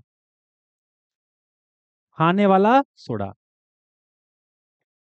सोडा। इसको बोलते हैं धोने वाला, क्या बोलते हैं, धोने वाला सोडा। कपड़ा वपड़ा धोने में इस्तेमाल करते हैं, किसको, इसको इस्तेमाल करते हैं। एक होता है खाने वाला, इसको बोलते हैं बेकिंग, क्या बोलते हैं, बेकिंग सोडा, बेकिंग सोडा। इसका पूछेगा रासायनिक नाम तो होता है sodium bicarbonate, sodium bicarbonate, carbonate. आई होता है सोडियम कार्बोनेट, क्या होता है, सोडियम कार्बोनेट होता है। अलग रसायन है कि बड़ी कंफ्यूजन होगा, क्या कंफ्यूजन हो सकता है, आप सब समझाने का प्रयास करते हैं। देखिए इसका होता है Na2CO3, ये होता है NaHNH CO3 होता है। यहाँ Na2CO3 हो गया, यहाँ हो गया NaHCO3। अब आगे देखिए यहाँ पर वाटर होगा, वो अलग मैटर है, ठीक ना, कितना मोल वाटर होगा, लेकिन मेन फॉर्मूला क्या है आपको यही है, सोडियम कार्बोनेट और सोडियम बाइकार्बोनेट। अब देखिए ब से बाई या ब से बेकिंग, ब से बाई या ब से बेकिंग, ज्यादा खा लेते ना तो एकदम बाई ले लो, पेटवा में गैस बनल हो एकदम बाई ले लो, गैस नहीं छूट रहा है ना, ढेकारा रहा है, बाई ले ले है। खाने वाला तो बाई, खाने वाला बाई, खाने वाला बाई है ना, को बाई याद हो गया तो भाई अपने आप याद हो जाएगा, खाने वाला और याद हो जाएगा। तो खाने वाला सोडा क्या बोलते हैं, बेकिंग सोडा, ठीक ना। अब बहुत से बेकरी होता है जहां पर बनता है सब, तो मतलब बेकरी में, बेकरी उद्योग में पाव रोटी वगैरह बने तो खावे ना करेंगे जी। तो क्या हो गया, खाने वाला को बोलते हैं बेकिंग सोडा, है ना। इसका फॉर्मूला था सोडियम बाई कार्बोनेट, क्योंकि सोडियम कार्बोनेट आप बाई में गड़वाइएगा तो बाई, तो क्या हो गया, पेट में बाई ले ले है, तो हो गया सोडियम बाई कार्बोनेट हो गया। अब वाशिंग मतलब कि धोने वाला, क्या बोले, धोने वाला, धोने वाला का सोडियम कार्बोनेट, क्या बोलते हैं, सोडियम कार्बोनेट बोलते हैं, ठीक है ना। इसका होता है Na2CO3, यहाँ तो देखा। अब देखिए हम लोग जलेबी वगैरह बनाते हैं या चना वगैरह का जो क्या बोलता है तड़का बनाते हैं, तो उसमें क्या कर इसको डालते हैं, छोला वाला बनता है ना, तो यहाँ पर क्या होता है सोडियम बाइकार्बोनेट वहां पर डाला जाता है। एक और जानेगा, आगे हम बताएंगे तो हम बताएंगे कि जल जो होता है ना, जल में होता है अस्थाई कठोरता, एक होता है टेम्पोररी कठोरता। Permanent hardness of water and temporary hardness of water. देखिए क्या होता है आगे बताएंगे, सब भी दही चीनी हो जाएगा। लेकिन जान लीजिए, तो वो परमानेंट जो देखिए, टेम्पोररी जो कठोरता होता है ना, उसको उबाल देंगे दूर हो जाएगा। देखिए परमानेंट कठोरता दूर करना है तो उबाले से दूर नहीं होगा, तो वहां पर सोडियम कार्बोनेट डाला जाता है। क्या वो सोडियम कार्बोनेट डाला जाता है? कोई दिक्कत यहाँ तक? जब इतना समझ में आ गया, तब यहाँ पर आइए दोस्त क्वेश्चन पर। वाशिंग सोडा, कैल्शियम कार्बोनेट बाबू नहीं, कैल्शियम कार्बोनेट हो गया CaCO3। ये क्या होता है? संगमरमर वगैरह होता है, ये कैल्शियम कार्बोनेट बाबू नहीं होगा। कैल्शियम बाइकार्बोनेट की बात किए हैं नहीं। सोडा मतलब सोडियम उसमें होगा, तो इसमें बाबू कैल्शियम बाइकार्बोनेट बाबू नहीं होगा। सोडियम बाइकार्बोनेट बाबू ये तो खाने वाला हो जाएगा ना। आंसर क्या हो जाएगा? सोडियम कार्बोनेट हो जाएगा। अब धोने वाला सोडा को बोलते हैं सोडा एस। क्या बोलते हैं? सोडा एस बोलते हैं। सोडा एस बोलते हैं। और इसका नाम है सोडियम कार्बोनेट। और इसका केमिकल फॉर्मूला होता है Na2CO3 और प्लस 10 मोल क्या हो गया? वाटर। तो कई बार पूरा का पूरा दे देता है, तो पूरा का पूरा याद रहेगा ना।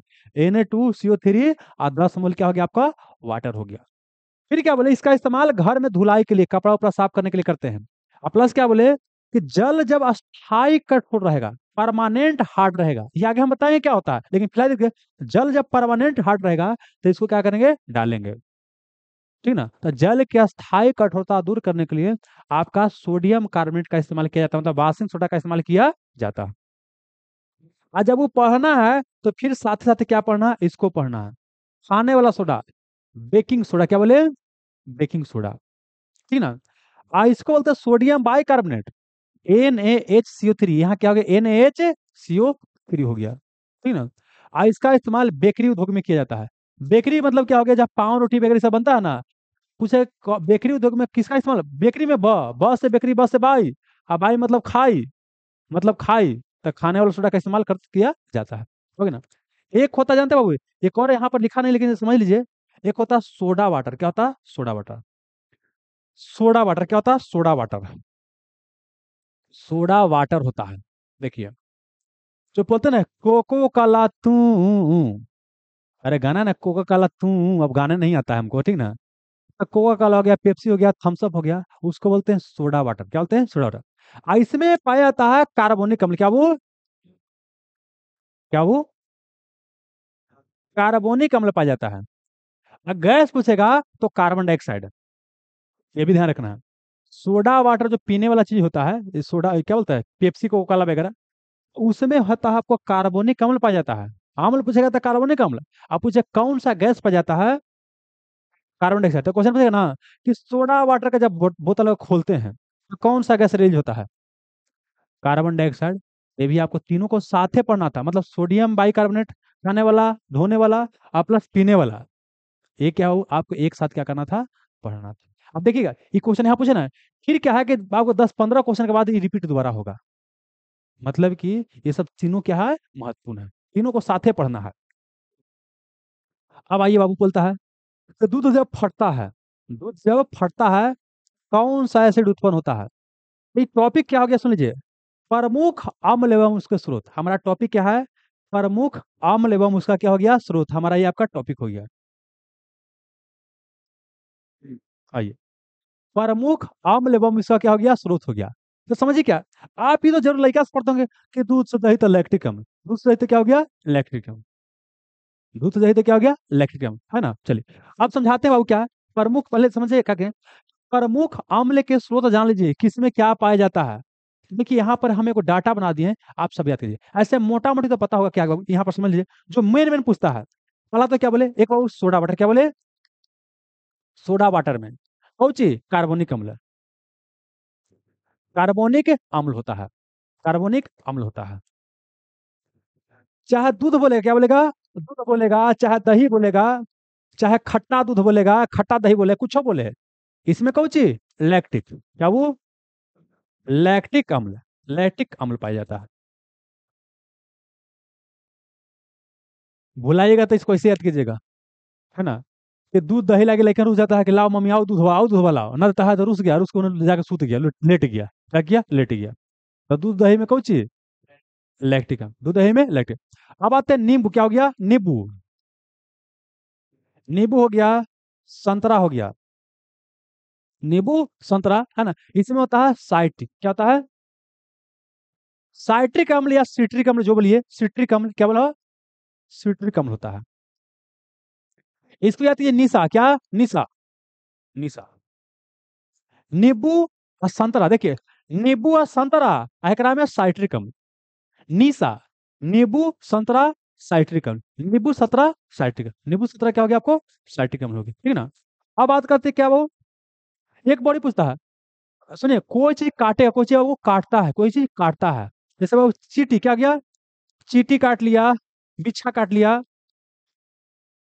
नेटल काट लिया, नेटल, पहले जानते हैं, नहीं तो माटा फाटा कुछो काट लेता, मधुमक्खी कुछो काट लिया, जितना काटे वाला चीज होगा ना, उसका डंक में क्या होता है, आपको मेथनोई क्या होता है, मेथेनोइक अम्ल। अब मेथेनोइक अम्ल को ही बोलते हैं बाबू क्या, फॉर्मिक अम्ल, क्या बोलते हैं, फॉर्मिक अम्ल, फॉर्मिक अम्ल, क्या बोले बाबू, तो चींटी जितना काटे वाला चीज होगा, जगह लहर देगा, है ना, नहीं कुछ काट ले लहर देता है, उस सब में होगा मेथनोइक अम्ल या फॉर्मिक अम्ल। तो क्वेश्चन पूछता है, चींटी के डंक में, बिच्छू के डंक में, नेटल के डंक में, मधुमक्खी के डंक में आपको मेथनोइक अम्ल पाया जाता है, ठीक है, कोई दिक्कत है ना। अब टमाटर, क्या बात कर, टमाटर, टमाटर में क्या होता है, ऑक्जेलिक, क्या होता है, ऑक्जेलिक अम्ल, टमाटर का ऑक्जेलिक अम्ल होता है, क्या पाया जाता है उसमें, हमको ध्यान नहीं है, हमको पता है।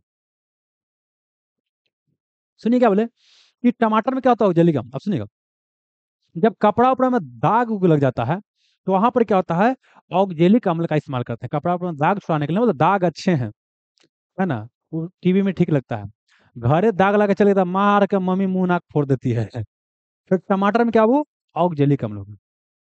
नींबू सतरा बता चुके हैं, है ना।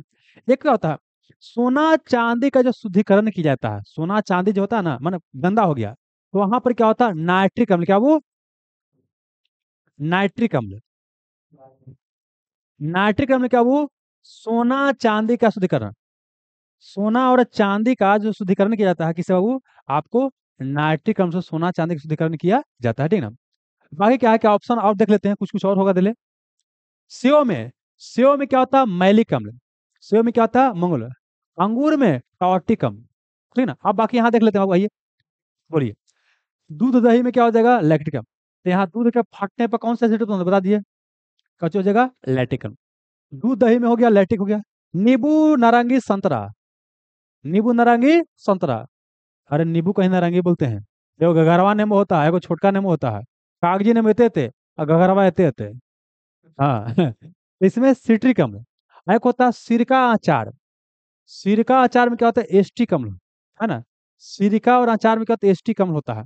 और आपका सेव में होता है मैलिक अम्ल, सेव में क्या होता है, मैलिक अम्ल, सेव में क्या होता है आपको, मैलिक अम्ल, सेव में क्या होता है, मैलिक अम्ल। इमली हो गया, अंगूर हो गया, इसको हम ईंट याद कर लेते हैं, ईंट, इमली अंगूर दोनों खट खट लगता है, क्या इसमें बाबू, टार्टिकल, ईंट, इस इमली टस है टॉटिक, तो इमली में अंगूर में क्या होता है, टॉटिक अम्ल, इमली अंगूर में क्या होता है आपको, टॉटिक अम्ल पाया जाता है। आगे आइए, टमाटर में क्या होता है, ऑक्जेलिक अम्ल, टमाटर में क्या, ऑक्जेलिक अम्ल। आ सांप बिच्छू हो गया, चींटी मधुमक्खी भौरा हो गया, नेटल हो गया, सब के डंक में मेथनोइक अम्ल या फॉर्मिक अम्ल, सब में क्या होता है, मेथनोइक अम्ल या फॉर्मिक अम्ल पाया जाता है। आगे आइए, फॉर्मिक अम्ल से गठिया रोग का दवा बनता है, गठिया रोग का क्या दवा बनता है, फॉर्मिक अम्ल से, ठीक ना। देखिए, जब मांसपेशी में क्या होता है, कि आपका लैक्टिक अम्ल क्या होता है, जमा होता है, पूछता है कि गठिया रोग किसे होता है, मांसपेशियों में जब लैक्टिक अम्ल क्या होता है, जमा होता है, तो उससे क्या होता है, आपको गठिया बीमारी होता है, ये क्वेश्चन पूछता है, लैक्टिक अम्ल का जमाव से क्या होता है, गठिया बीमारी होता है। तो सुनिएगा, फॉर्मिक अम्ल का इस्तेमाल करते हैं गठिया रोग को दूर करने के लिए। आगे चलिएगा, सोडा वाटर या पेय पदार्थ में क्या होता है, कार्बोनिक अम्ल, सोडा वाटर या पेय पदार्थ में कार्बोनिक अम्ल। नाइट्रिक अम्ल का प्रयोग सोना और चांदी के शुद्धिकरण में किया जाता है, नाइट्रिक अम्ल का इस्तेमाल सोना और चांदी के शुद्धिकरण में किया जाता है। और सोडा वाटर पेय पदार्थ में कार्बन डाइऑक्साइड गैस पाई, तो बता दिए बाबू। सल्फ्यूरिक अम्ल जिसका फॉर्मूला होता है H2SO4, H2SO4, H2SO4, ये होता है सल्फ्यूरिक अम्ल का फॉर्मूला, ध्यान रखिएगा, कभी क्या है कि रासायनिक फॉर्मूला पूछता है, H2SO4 होता है सल्फ्यूरिक अम्ल का फॉर्मूला होता है। और इसका इस्तेमाल क्या होता है, शीशा संचायक बैटरी में, शीशा सजाकर बैटरी, कार बैटरी जो नहीं होता है बैटरी, उसमें सल्फ्यूरिक अम्ल का क्या करते हैं प्रयोग किया जाता है। चाहे कार बैटरी पूछे, चाहे शीशा सजाकर बैटरी पूछे, है ना, इसमें क्या होता है आपको सल्फ्यूरिक अम्ल का इस्तेमाल किया जाता है। वही एक कार हो गया, ट्रक का बैटरी में कौन अम्ल होता है? सल्फ्यूरिक अम्ल। अब जो नाइट्रिक अम्ल बोले थे, ठीक ना, तो नाइट्रिक अम्ल क्या होता है? इसका फॉर्मूला था HNO3। HNO3। इसका बेसिकली क्या है कि आपको सोना चांदी के शुद्धिकरण में इस्तेमाल करते हैं। प्लस क्या फिटकिरी हो गया, सोरा हो गया, इसमें पाया जाता है। सोरा, है ना, सोरा का इस्तेमाल करते हैं बारूद बनाने में।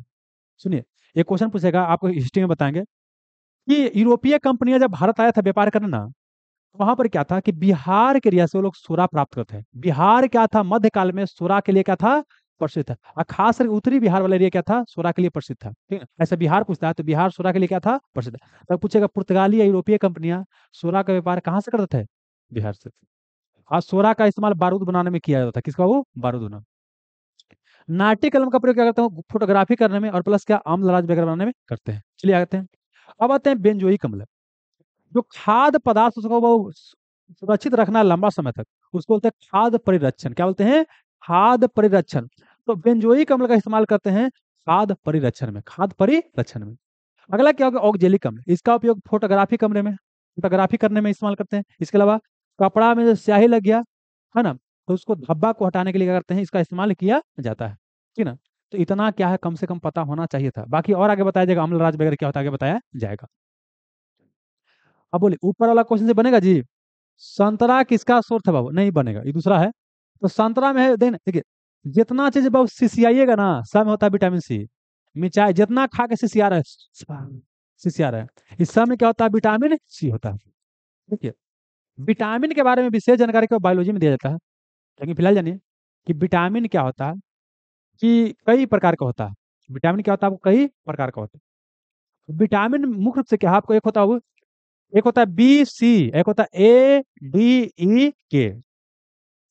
अब बी में कई प्रकार होता है, B1 B2 B3 B4 ऐसे बड़ी होता है। तो आपका बायोलॉजी में ये जो बी और सी है ना, ये आपको जल में घुल जाता है, पानी में घुल जाता है। लेकिन A D E K है, पानी में आपको नहीं घुलता है। तो खाना उना पकाएंगे तो कौन विटामिन निकलेगा जी? और खाना पकाने का मतलब क्या है कि पानी से चावल धो दिए, तो B और C क्या होगा? निकलेगा। ठीक ना। लेकिन A D K नहीं निकलता है। ये पानी में घुलनशील है, आई पानी में घुलनशील नहीं है। ये किसमें? फैट या वसा में घुलता है। फैट या वसा क्या होता है बायोलॉजी में जानकारी दिया जाएगा। फिलहाल समझिए क्या होता है कि संतरा में पाया जाता है कुछ आपको, कहाँ चले गया हो? हाँ, क्या वो विटामिन पाया जाता है कुछ आपको संतरा में? तो ऑप्शन नंबर क्या हो जाएगा? डी आपको सही हो जाएगा। संतरा में विटामिन सी पाया जाता है। विटामिन मुख्य रूप से दो प्रकार का होता है, B और C होता है। जो जल में घुलनशील होता है B और C, ठीक ना। और क्या बोले कि भाषा में क्या होता है? A D K, इसको केड़ा तिरिक है, K E D, केड़ा केड़ा केड़ा, K E D, केड़ा। यह भाषा में घुलनशील है। विटामिन है उसका रासायनिक नाम। विटामिन की कमी से होने वाला रोग से प्रश्न आता है, और इसका जानकारी बायोलॉजी में बताया जा चुका है।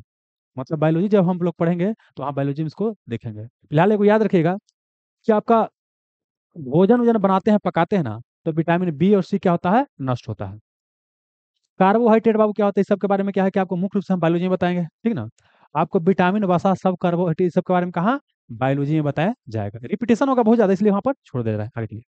ऐसे जान लीजिए कि कोई बाबू तुरंत आपको एनर्जी चाहिए ना, तो हमको कार्बोहाइड्रेट लेना होता है। ऐसे एनर्जी ज्यादा होता है वसा में, किसमें? वसा में। लेकिन वो धीरे धीरे टूटता है ना। भाई पेट में जाता है तब वसा टूटता है। कार्बोहाइड्रेट मुंह में डालिए शुरू हो गया। जितना मीठा चीज वगैरह खाते हैं ना, वो सब क्या होता है? कार्बोहाइड्रेट होता है। चावल हो गया, रोटी हो गया, तेल वाला चीज सब क्या हो गया? वसा हो गया, है ना। मुर्गा मांस में क्या होता है? आपको प्रोटीन वगैरह पाया जाता है, दाल वगैरह में प्रोटीन वगैरह पाया जाता है। तो इस सब के बारे में जानकारी वहां पर दिया जाएगा। थोड़ा पेशेंस रखिए, आगे बढ़िए। आइए। हाँ देखिए बाबू, आइए। रेडियो सक्रिय पदार्थ भंडारित करने के लिए बने पात्र किसका बना होता है? सब पहले समझाना पड़ेगा आपको कि रेडियो सक्रियता होता है क्या, तब यहाँ पर आएंगे। रेडियो सक्रियता होता क्या है इसको पहले समझिए। ये बहुत ही महत्वपूर्ण चैप्टर है, बहुत ही क्या है आपको महत्वपूर्ण है। क्या बोले? रेडियो सक्रियता। रेडियो सक्रियता, इसको बोलते हैं रेडियो एक्टिविटी। क्या बोलते हैं बाबू? Radio activity, activity. रेडियो सक्रियता या क्या बोले? रेडियो एक्टिविटी बोले। कोई दिक्कत? अब सुनना क्या है कि ये क्या होता है कि देखिए, जिसका परमाणु संख्या जिसका परमाणु संख्या 82 से अधिक है ना, उसमें क्या है कि आपका न्यूट्रॉन की संख्या प्रोटॉन से अधिक होता है। देखिए, ये आपका परमाणु होता है। अब परमाणु के बीच में यहाँ पर होता है नाभिक। क्या होता है? नाभिक। ये ए न प्लस पी, इसमें न्यूट्रॉन होता है और प्रोटॉन होता है। और चारों तरफ क्या होता है? इलेक्ट्रॉन गति कर रहा है। इलेक्ट्रॉन क्या होता है? चारों तरफ गति करता है, ठीक ना। और न्यूट्रॉन और प्रोटॉन यहाँ पर होता है, ठीक ना। इसी को बोलते हैं नाभिक। क्या बोलते हैं? नाभिक। नाभिक। और दोनों मिल जाता है तो बोलते हैं न्यूक्लियन। न्यूक्लियन। तो न्यूक्लियन में क्या होता है? नाइट नाइट न्यूट्रॉन हो गया, प्रोटॉन। न्यूट्रॉन और प्रोटॉन, न्यूट्रॉन हो क्या हो गया? प्रोटॉन हो गया। अब देखिए, समान तौर पर क्या होता है कि न्यूट्रॉन और प्रोटॉन आपस में बराबर होता है, समान तौर पर, है ना। जैसे कई सारे एलिमेंट लीजिएगा तो दोनों क्या बराबर है लगभग। लेकिन अब क्या है कि न्यूट्रॉन की संख्या अगर बढ़ते जा रहा है, बढ़ते जा रहा है, बढ़ते जा रहा है, मतलब ये हो गया कि न्यूट्रॉन क्या हो गया बाबू आपको, प्रोटॉन से क्या हो गया? बहुत ज्यादा बढ़ रहा है, बढ़ रहा है, बढ़ रहा है, बढ़ रहा है, बढ़ रहा है, ठीक ना। तो यह जो परमाणु हो जाएगा अनस्टेबल। अनस्टेबल क्या हो जाएगा? अनस्टेबल। मतलब क्या हो गया? अस्थिर हो गया, अस्थिर हो गया। जैसे हम खा लिए ढेर, खा रहे हैं, खा रहे हैं, खा रहे हैं, ढेर खा लिए, अब कय करना पड़ेगा। ऐसे क्या होता है? परमाणु क्या होता है? कय करता है। परमाणु वोमिटिंग करता है। अब परमाणु को वोमिटिंग करने का मतलब, तो वोमिटिंग करेगा। अब परमाणु को वोमिटिंग करने की घटना को रेडियो सक्रियता बोलते हैं। तो हम वोमिटिंग करते हैं तो चावल, दाल, मुर्गा, मांस जो खाली, तो सब निकलता है, एकदम निकलता है ना जी। अरे कितने देखते क्या होता है आदमी, खाने के बाद क्या होता है कि मुर्गावा अंदर से निकाल के फिर चिबाता है, भैंसे के चिबाता है। और ऐसा ढकार आ गया तो मुर्गा आ गया जो खेले थे तो उसको फिर चिबा के फिर अंदर लेके चल गए। सही यहाँ पर। तो क्या बोले कि परमाणु हो गया, ये आपका परमाणु। तो परमाणु से क्या होता है कि यहाँ वो क्या होता है समझिएगा, अल्फा, बीटा और क्या होता है? गामा किरण निकलता है। परमाणु के नाभिक से क्या होता है कि अल्फा बीटा किरण निकलता है, गामा किरण। इसके घटना को, अल्फा बीटा गामा किरण निकलने की घटना को बोलते हैं रेडियो सक्रियता। भाई तब तक निकलेगा, आप तब तक क्या करोगे जब तक कि मियाज फ्रेश ना हो जाए। ये तब तक क्या करेगा जबकि ये स्टेबल ना हो जाए, ठीक ना। और जितना ये सब तत्व होता है अंतिम रूप से क्या होता है? लेड में बदल जाता है। किसमें? लेड में। जितना आपको रेडियो सक्रियता तो होता है, अंतिम रूप से कहाँ चला गया? लेड के पास चला गया। वो क्या होता है आपको? स्टेबल। मतलब 82 से जिसका परमाणु संख्या अधिक है, सब क्या है? अनस्टेबल। तो सब क्या करेगा? रेडियो सक्रिय गुण प्रदर्शित करेगा। थोरियम हो गया, है ना। क्या बोलता है? यूरेनियम हो गया। हाँ, ये सब क्या, पोलोनियम, ये सब क्या होता है? आपको रेडियो सक्रिय गुण क्या करेगा? प्रदर्शित आपको करेगा, ठीक है ना। अब आगे यहाँ पर सुनिएगा। अब क्या है, किसका प्रकृति क्या है? देख रहे हैं कुछ है ना, कुछ है नहीं, तो कुछ भाई ऐसे कहा दिखाई दे रहा है। जानते हैं क्या हुआ कि जो वो रेडियो सक्रियता का जो खोज किए सबसे पहले, ये आपको हेनरी बेकवेल का, वो Henry Bakewell, Henry Bakewell, Bakewell. हालांकि कोई एक व्यक्ति इस फील्ड में काम नहीं किए हैं, अलग अलग व्यक्ति काम किए हैं। एक बाबू क्या है, क्यूरी के नाम सुनोगा, मैडम क्यूरी, है ना। सुनिए क्या बोले कि रेडियो सक्रियता का खोज बेकवेल साहब ने किया और क्यूरी साहब ने किया है। लेकिन बेकवेल साहब का बहुत बड़ा कंट्रीब्यूशन शुरुआती समय में रहा था। इसीलिए क्या है कि आपका जो रेडियो सक्रियता का जो इकाई होता है, मापक होता है, आपका बेकवेल भी होता है, क्यूरी भी होता है। लेकिन जो ऐसा ही मात्रक होता है, बेकवेल होता है। आई क्वेश्चन जानते हैं? पता नहीं क्या हो रहा है।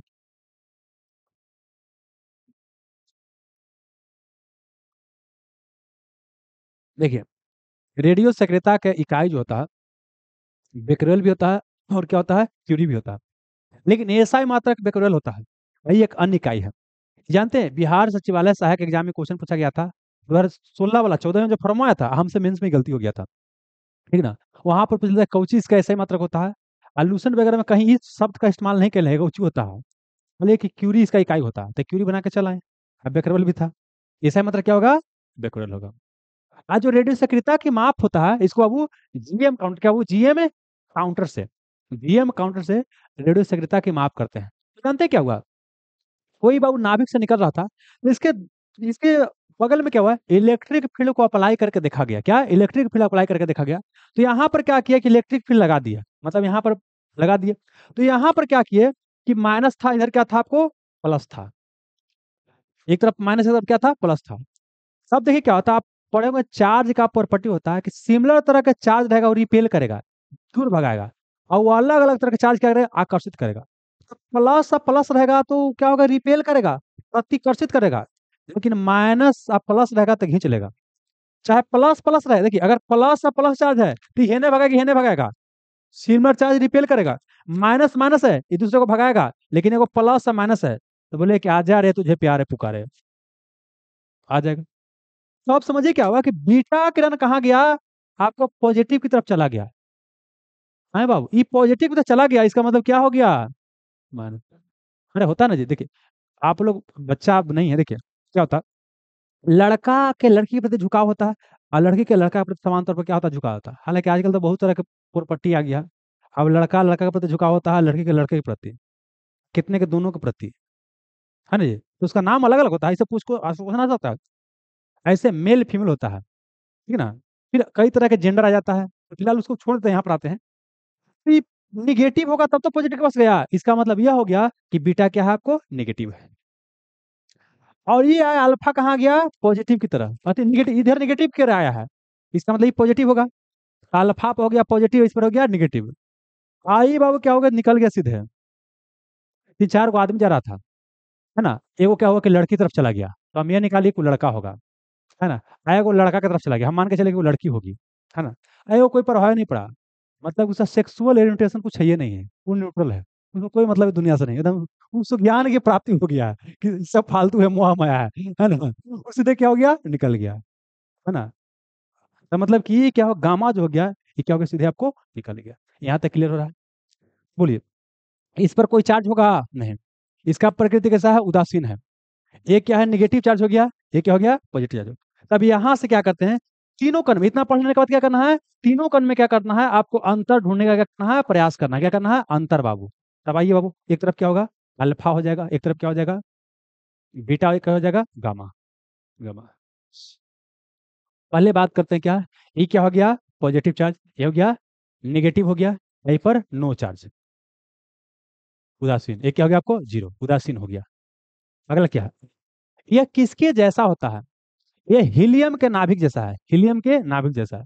ये क्या है, आपको इलेक्ट्रॉन, क्या वो इलेक्ट्रॉन है, ये किसके जैसा है, इलेक्ट्रॉन जो होता है वो ना, इलेक्ट्रॉन के जैसा है ना।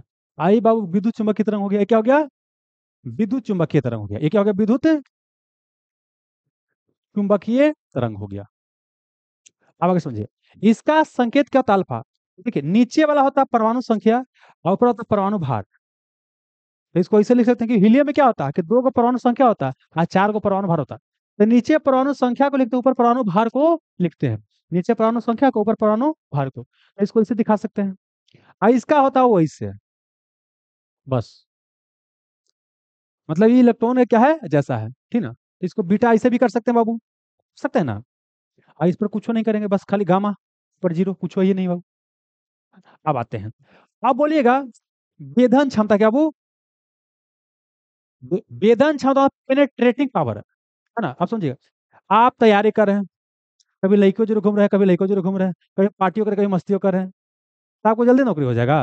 एक एकदम लगल है, एकदम फोकस होके, एकदम कोई डेविएशन नहीं है, एकदम भाई डेविएशन को चाहिए, एकदम पढ़ाई तो पढ़ाई तो पढ़ाई, कौन सीधे जाएगा जी।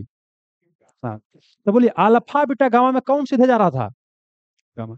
तो इसका वेधन क्षमता क्या होगा, सबसे अधिक, सबसे अधिक। ये कोई चीज के एकदम आर पार सीधे चल जाएगा, सबसे अधिक होगा। पेनेट्रेटिंग पावर मतलब सबसे ज्यादा छेद करने की पावर। तो इसके पास सबसे कम होगा, कि ज्यादा इसके पास भटकाव है, देख रहे हैं दुगो है ने दुगो होने में बहुत है, और इसके पास कम है लेकिन कम है, ठीक है? और इसके पास कुछ डिस्ट्रक्शन नहीं है, ये लक्ष्य के तुरंत चला जाएगा। मतलब क्या हो गया, किसके पास वेधन क्षमता सबसे कम है, अल्फा के पास है, और सबसे अधिक किसके पास है, आई बेचारा बीच बिचवा है, ये है बीच बिचवा नहीं। चलिए, अब आते हैं क्या, वो अल्फा बीटा गम, वेधन क्षमता का बताना है बाबू। आयोनाइजिंग पावर, आयोनाइजिंग पावर क्या वो, इसको आयनन क्षमता, क्या वो आयनन, आयनन क्षमता, आयोनाइजिंग पावर की बात करते हैं, है ना। ये गाड़ी देने में पूरा एक्सपर्ट है, तुरंत गाड़ी देने में सिखा देगा। अरे गाड़ी देने में सिखा देगा ना जी, देख रहे हैं दू है ना, तू नहीं पूरा एकदम माँ बहन सब जानता है, दादी नानी सबके दाल लगा के गाली दे सकता है। अरे कोई जानवे नहीं करता, बेचारा आया है विदेश से पढ़ के, एकदम सिंपल है, कोई गाली माँ बहन के दर इसको समझ में नहीं कोशिश कर रहा है, बोले क्या लोग बोल रहा है, आइए एकदम गर्दा में चले है ना। अब कोई आदमी का जो रहेगा जी, कौन एकरा जो रहे तो सीखेगा, एकरा जो रहेगा तो सीखेगा। हाँ, मतलब ये हो गया कि किसी को आयनित जल्दी कर देगा, नहीं, क्योंकि ये अपने बिगड़ल है, अपना प्रभाव दिखा देगा। तो मतलब क्या हो गया कि आयनन क्षमता सबसे अधिक इसके पास हो जाएगा और सबसे कम क्या हो जाएगा, इसके पास सबसे कम हो जाएगा। सबसे अधिक इसके पास, सबसे कम इसके पास हो जाएगा। इस समझ में आ रहा ना? इस समझ में? अभी और आइए, इतना समझ में आ गया। तो एक समझना क्या है, एक होता है group displacement law. Group displacement law होता है, क्या बोलते हैं, ग्रुप डिस्प्लेसमेंट लॉ।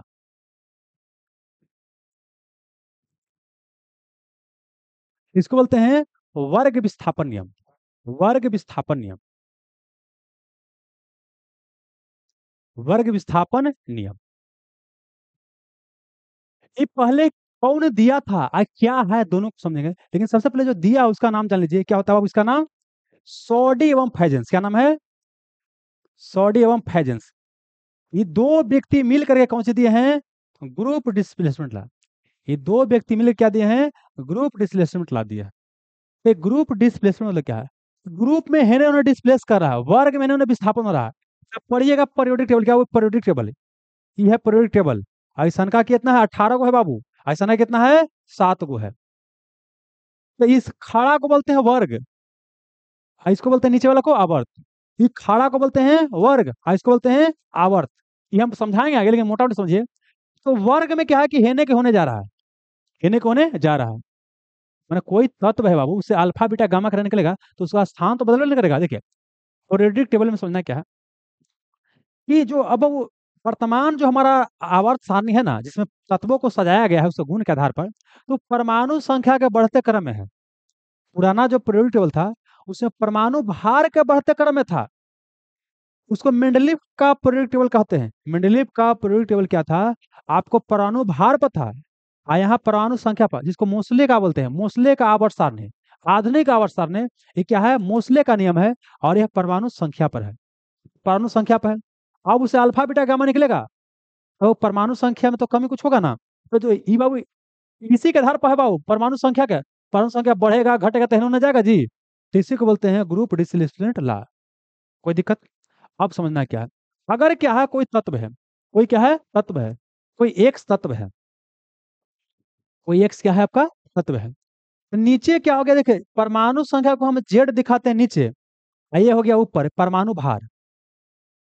ठीक है, लाइक हमको लग रहा है कि अभी आपको क्या क्या बताना पड़ेगा हमको समझ, परमाणु भार क्या होता है, परमाणु संख्या क्या होता है, समस्थानिक क्या होता है, समभारी क्या होता है, सब बताना पड़ेगा। लेकिन अभी ये वाली चीज को बता देते हैं, आज यहाँ पर आएंगे, ठीक है ना। पहले क्या बोले कि नीचे क्या होता है आपका, ये सब पहले सब बताइए दे, करवा दे, यहाँ पर आएंगे, पहले बता ही देते हैं। मैंने समझ, रेडियो सक्रियता समझने के लिए आपको बड़ी चीज समझना पड़ेगा, तब बोलेंगे तैयारी होगा। पहले समझिए परमाणु। परमाणु क्या, वो परमाणु, एटम, एटम। देखिए परमाणु के पहले माना जाता था, एक विद्वान थे जिनका नाम था जॉन डाल्टन। क्या, वो जॉन डाल्टन, जॉन डाल्टन। कि परमाणु अविभाज्य है, अविभाज्य है, विभाज्य मतलब अनडिविजिबल। परमाणु को डिवाइड नहीं किया जा सकता है, ठीक ना। लेकिन आज के प्रयोग में यह सिद्ध हो चुका है कि परमाणु को विभाजित किया जा सकता है। परमाणु के अंदर अल्फा बीटा गामा किरण होता है। देखिए पहले समझिए पदार्थ क्या होता है। ये सब क्या, वो हम आप सब क्या है, पदार्थ है। ये सबसे क्या है, पदार्थ है। वो पदार्थ कई सारा चीज से मिलकर बना होगा। जैसे बात करते हैं H2O की बात करते हैं, ये हाइड्रोजन ऑक्सीजन तत्व से मिलकर बना है। तो ये तत्व हो गया। तत्व का, ये देखिए तत्व जब मिल जाता है तब कंपाउंड बनता है, यौगिक बनता है। और तत्व जब अलग अलग रहेगा तो तत्व का सबसे छोटा रूप जो होगा उसको बोलते हैं परमाणु। तत्व का छोटा रूप को बोलते हैं परमाणु बोलते हैं। और समान तरह परमाणु सिंगल अवस्था में नहीं रहता है ना। अगर अक्रिय गैस को छोड़ दीजिएगा तो सिंगल अवस्था में नहीं रहता है। ये किसी से रिएक्शन करके रहता है। रिएक्शन क्यों करता है आगे बताएंगे। ये रिएक्शन करके रहता है, यहाँ तक क्लियर हो रहा है। और परमाणु सबसे छोटा कण हो गया, वो दिखाई नहीं दे रहा, परमाणु दिखाई नहीं दे रहा है, समझे ना। अब परमाणु के अंदर में कुछ इलेक्ट्रॉन प्रोटॉन न्यूट्रॉन तो वो दिखाई और देगा जी, नहीं। वो तो समझिए, ये हो गया आपका परमाणु हो गया, समझने के लिए बड़ा ले लिया है। अब परमाणु के अंदर में होता है नाभिक। परमाणु के अंदर में नाभिक होता है। परमाणु में 3 को हमको कण पढ़ना है, न्यूट्रॉन प्रोटॉन इलेक्ट्रॉन। यहाँ पर हो गया कुछ न्यूट्रॉन, अब प्रोटॉन हो गया, और यहाँ पर हो गया इलेक्ट्रॉन हो गया। लेकिन उसके आगे पहले कुछ और समझ लीजिए। देखिए, ये जो परमाणु है और नाभिक है, कौन बड़ा होगा? परमाणु क्या होगा आपको? बड़ा होगा। परमाणु क्या होगा आपको? बड़ा होगा। और नाभिक क्या होगा? छोटा होगा। परमाणु का आकार होता है 10 के पावर -10 मीटर।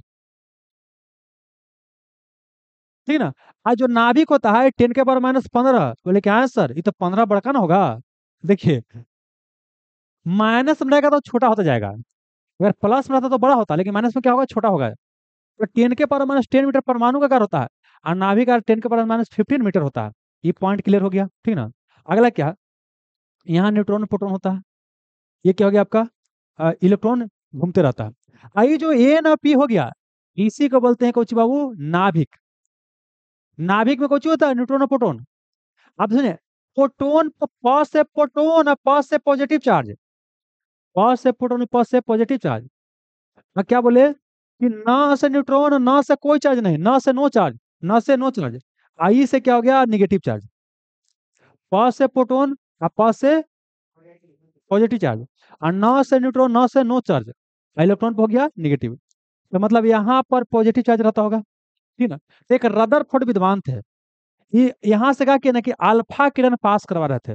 वो देखे ना, अल्फा किरण क्या होता है? अभी कुछ देर पहले बताया पॉजिटिव होता है। यहाँ पर क्या बोले कि यहाँ से क्या हो रहा था? जा रहा था। क्या हुआ यहाँ से बाबू? जा रहा था। तो सब जगह से तो निकल गया, लेकिन यहाँ से नहीं निकला, डेविएट कर गया। मतलब कि यहाँ कोई पॉजिटिव होगा, ये पॉजिटिव जा रहा था, यहाँ कोई पॉजिटिव होगा तो उसको रिफ्लेक्ट कर दिया है। तो यहाँ पर रदरफोर्ड ने अल्फा स्कैटरिंग का प्रयोग करके खोज किया कि इसका नाभिका, नाभिका खोज कर दिया। यहाँ तक समझ में गया? अब सुनिएगा कि जो प्रोटॉन का खोज किया बाबू, कौन किए हैं? गोल्डस्टीन। प्रोटॉन खोज कौन किए हैं? गोल्डस्टीन, ठीक ना? और न्यूट्रॉन का जेम्स चैडविक लिखना पड़ेगा। प्रोटॉन है कौन बाबू? गोल्डस्टीन। गोल्डस्टीन। इसका है बाबू James Chadwick, James Chadwick, James Chadwick. Electron का हो गया J J Thomson, J J Thomson, Thomson. हालांकि जो गोल्डस्टीन है बाबू, ये प्रोटॉन का खोज किया है, लेकिन इसका नामकरण रदरफोर्ड किया है। क्या बोले बाबू? प्रोटॉन का खोज कौन किए हैं? गोल्डस्टीन, लेकिन इसका नामकरण कौन किया है? रदरफोर्ड। और न्यूट्रॉन का बाबू कौन? जेम्स चैडविक हो गया। इलेक्ट्रॉन को थॉमसन। और नाभिक का खोज कौन किया है? रदरफोर्ड। नाभिक का खोज कौन किया है? रदरफोर्ड किया। यहाँ तक एकदम पूरा आपको क्लियर हो जाना चाहिए। क्लियर हो गया ना? अब देखिए, जो प्रोटॉन पर चार्ज होता है, होता है 1.6 इंटू 10 के पावर -19 कूलम। ये पॉजिटिव बाबू। और यही इलेक्ट्रॉन पर चलेगा तो माइनस क्या हो जाएगा? -1.6 इंटू 10 के पावर -19 कूलम। मतलब दोनों पर सेम चार्ज होता है। प्रोटोन प्रोटोन और इलेक्ट्रॉन दोनों पर कोई क्या होता है? सेम चार्ज होता है। इसको बोलते हैं इसको बोलते हैं एक ऋण आवेश। मतलब सही, 1.6 इंटू 10 के पावर -19 कूलम होता है, इसको बोलते हैं इकाई आवेश। एक वो आवेश उसको मान लेते हैं। तो मतलब इतना बराबर हो गया, एक इकाई, एक आवेश हो गया, एक पॉजिटिव हो गया। और इलेक्ट्रॉन को उतना ही होता है। अब देखिए, किसी परमाणु की बात करते हैं, जितना प्रोटॉन उसके अंदर होगा उतना ही उसके अंदर क्या होता है? इलेक्ट्रॉन होता है। अब प्रोटॉन पर पॉजिटिव चार्ज है, इलेक्ट्रॉन पर नेगेटिव चार्ज, दोनों कट जाएगा तो परमाणु उदासीन हो जाएगा, न्यूट्रल हो जाएगा। जो कोई परमाणु लेते हैं ना, जैसे मान लीजिए हम यहाँ पर लेते हैं कोई सोडियम ले लिया, सोडियम। तो सोडियम का रण संख्या कितना होता है? 11। 11। तो 11 हो गया, इसका मतलब क्या होगा? इसमें इलेक्ट्रॉन भी कितना होगा? 11 को -11, इलेक्ट्रॉन पर नेगेटिव चार्ज। अब प्रोटॉन पर कितना बाबू? पॉजिटिव चार्ज, तो प्लस के अलावा कट के कितना हो गया? 0। ठीक ना? तो मतलब कि कोई परमाणु के अंदर क्या होता है? इलेक्ट्रॉन और प्रोटॉन की संख्या बराबर होता है, इसलिए परमाणु हो गया आपका विद्युत उदासीन हो गया। यहाँ तो किसी को दिक्कत दिक्कत नहीं है ना? अब इलेक्ट्रॉन लूज करेगा, गेन करेगा, इसके आधार पर क्या आता है? पॉजिटिव नेगेटिव चार्ज चार्ज आता है। ठीक है ना? देखिए क्या होता है कि अगर सोडियम की बात करते हैं, इसका परमाणु विन्यास लिखेंगे, इलेक्ट्रॉनिक विन्यास 281 होता है। ये समझाएंगे आगे क्या होता है, फिलहाल समझ 281 होता है। अभी क्या होता है? प्रत्येक परमाणु चाहता है कि उसके बाहतम कक्षा में 8 इलेक्ट्रॉन हो जाए। 8 इलेक्ट्रॉन करने के लिए चाहे तो किसी एक बाबू क्लोरीन है, इसका होता है 287 होता है। एक बाबू कार्बन है, 2 और 4 है। अब सुनिए, ये अगर किसी को देना रहेगा तो जल्दी दे सकता है, ये किसी लेना रहेगा तो जल्दी ले लेगा। अगर बिजनेस करे जाएगा, बोले कि ये हो हमारा में 1 लाख रुपया, तू 7 लाख रुपया देना, बिजनेस करम, ये देगा जी? ये बोलेगा तू ही 1 लाख दे देना, हम कर लेते हैं। मतलब कि ये दे देगा। तो जो देता है इलेक्ट्रॉन उस पर पॉजिटिव चार्ज है, और जो लेता है उस पर नेगेटिव चार्ज है। और यहाँ पर बाबू साझेदारी करेगा, मिला लेगा, क्या करे? साझा कर लेगा। इलेक्ट्रॉन का ट्रांसफर के द्वारा भी बाबू चार्ज डेवलप होता है, आप देख रहे हैं ना। चार्ज किसी वस्तु पर कैसे डेवलप होता है? By the transfer of electron. जो इलेक्ट्रॉन लूज करेगा पॉजिटिव, और जो गेन करेगा नेगेटिव। यहाँ तक हमारे साथ कोई दिक्कत आपको नहीं होना चाहिए, ठीक है ना। आप समझना क्या कि जो यहाँ पे इलेक्ट्रॉन प्रोटॉन न्यूट्रॉन बता रहे हैं ना, अगर कोई बोड़ा है, बोड़ा में आलूआ प्याज धनिया रखल है, बोड़ा के वजन ज्ञात करना होगा तो आलूआ प्याज प्लस धनिया जोड़ेंगे, है ना। लेकिन धनिया इतनी सुनइये है, आलू पर प्याज जोड़ देंगे, धनिया का छोड़ देंगे। अरे बाबू, तो ऐसी क्या है कि न्यूट्रॉन और प्रोटॉन इलेक्ट्रॉन को जोड़ेंगे, लेकिन इलेक्ट्रॉन का द्रव्यमान न के बराबर होता है, न के बराबर। अरे देखिए, सबका कुछ ना कुछ द्रव्यमान होगा ही। सबसे जो भारी होता है न्यूट्रॉन होता है। सबसे भारी कौन होता है? न्यूट्रॉन होता है। और सबसे हल्का कौन होता है? इलेक्ट्रॉन होता है। जब हम परमाणु का वजन भार ज्ञात करेंगे, परमाणु द्रव्यमान, तो इलेक्ट्रॉन, न्यूट्रॉन और प्रोटॉन जोड़ेंगे, ठीक ना। लेकिन इलेक्ट्रॉन बाबू क्या होता है? न के बराबर, तो इसको छोड़ देंगे। तो देखिए, परमाणु भार क्या हो? परमाणु भार, परमाणु भार निकालते हैं, परमाणु भार। तो क्या हो जाएगा? Proton plus neutron plus electron. Electron न के बराबर है तो छोड़ देते हैं, मतलब क्या हो गया? पी प्लस एन हो गया, प्रोटॉन प्लस न्यूट्रॉन। अब प्रोटॉन प्लस न्यूट्रॉन, न्यूट्रॉन को हम न्यूक्लियन बोले थे बाबू, क्योंकि न्यूक्लियस में था, तो इसको क्या बोलेंगे? न्यूक्लियन, न्यूक्लियन, न्यूक्लियन बोल दिए। ये समझ में आ रहा है? न्यूक्लियन बोल दिए। इसका मतलब ये हो गया कि परमाणु भार वर्ग क्या होता है? नाभिक में उपस्थित प्रोटॉन प्लस न्यूट्रॉन, मतलब क्या हो गया आपका? न्यूक्लियन हो गया। यहाँ तो कोई दिक्कत नहीं। अब सुना, कोई परमाणु को दिखाते कैसे हैं? कोई परमाणु को अगर एक्स मानते हैं तो नीचे में मानते हैं जेड। जेड का मतलब परमाणु संख्या। क्या हो गया? परमाणु संख्या, परमाणु संख्या, परमाणु संख्या। आज जितना कोई तत्व में प्रोटॉन होता है, कितना वो प्रोटॉन होता है उतना ही इलेक्ट्रॉन होता है, और वही उसका परमाणु संख्या होता है। एक न्यूट्रल एटम की बात करते हैं, परमाणु की बात करते हैं, जितना प्रोटॉन होता है उतना ही क्या होता है? आपका इलेक्ट्रॉन होता है ना। मतलब कि अगर परमाणु संख्या की बात करेंगे तो नंबर ऑफ प्रोटॉन बोलेंगे, ठीक है। और आपका जो ऊपर होता है ए क्या हो गया? आपका द्रव्यमान संख्या, द्रव्यमान संख्या हो गया, ठीक है। इसको बोलते हैं पी प्लस एन, एन हो गया, पी प्लस एन हो गया, पी प्लस एन हो गया। अगर हम कोई एलिमेंट लेते हैं, जैसे बात करते हैं बाबू क्या, कि हम बात करते हैं कैल्शियम। कैल्शियम को इसे लिखा था कैल्शियम, यहाँ पर हो गया 20 है, यहाँ पर कितना है आपको? 40 है। आप पूछे इसका प्रोटॉन कितना होगा, बोलिए। नीचे है परमाणु संख्या, ई क्या हो गया आपका? जेड, और जेड बराबर पी या पी बराबर ई। इसमें प्रोटॉन भी कितना हो गया? 20 हो गया, इलेक्ट्रॉन भी 20 हो गया, ठीक ना।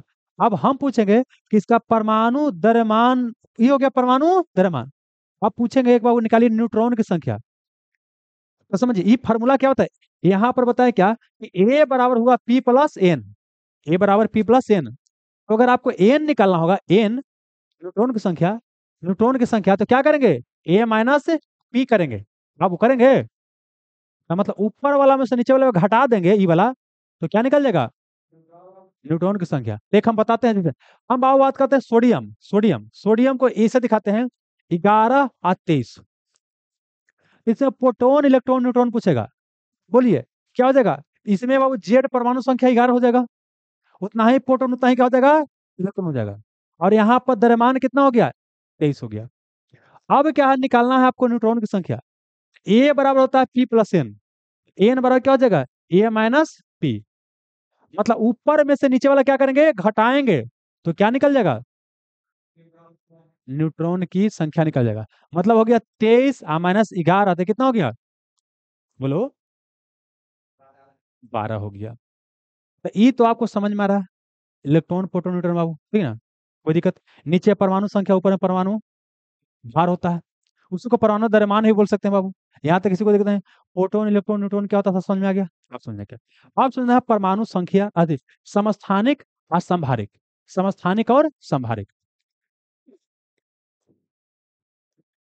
समस्थानिक एक होता है संभारिक,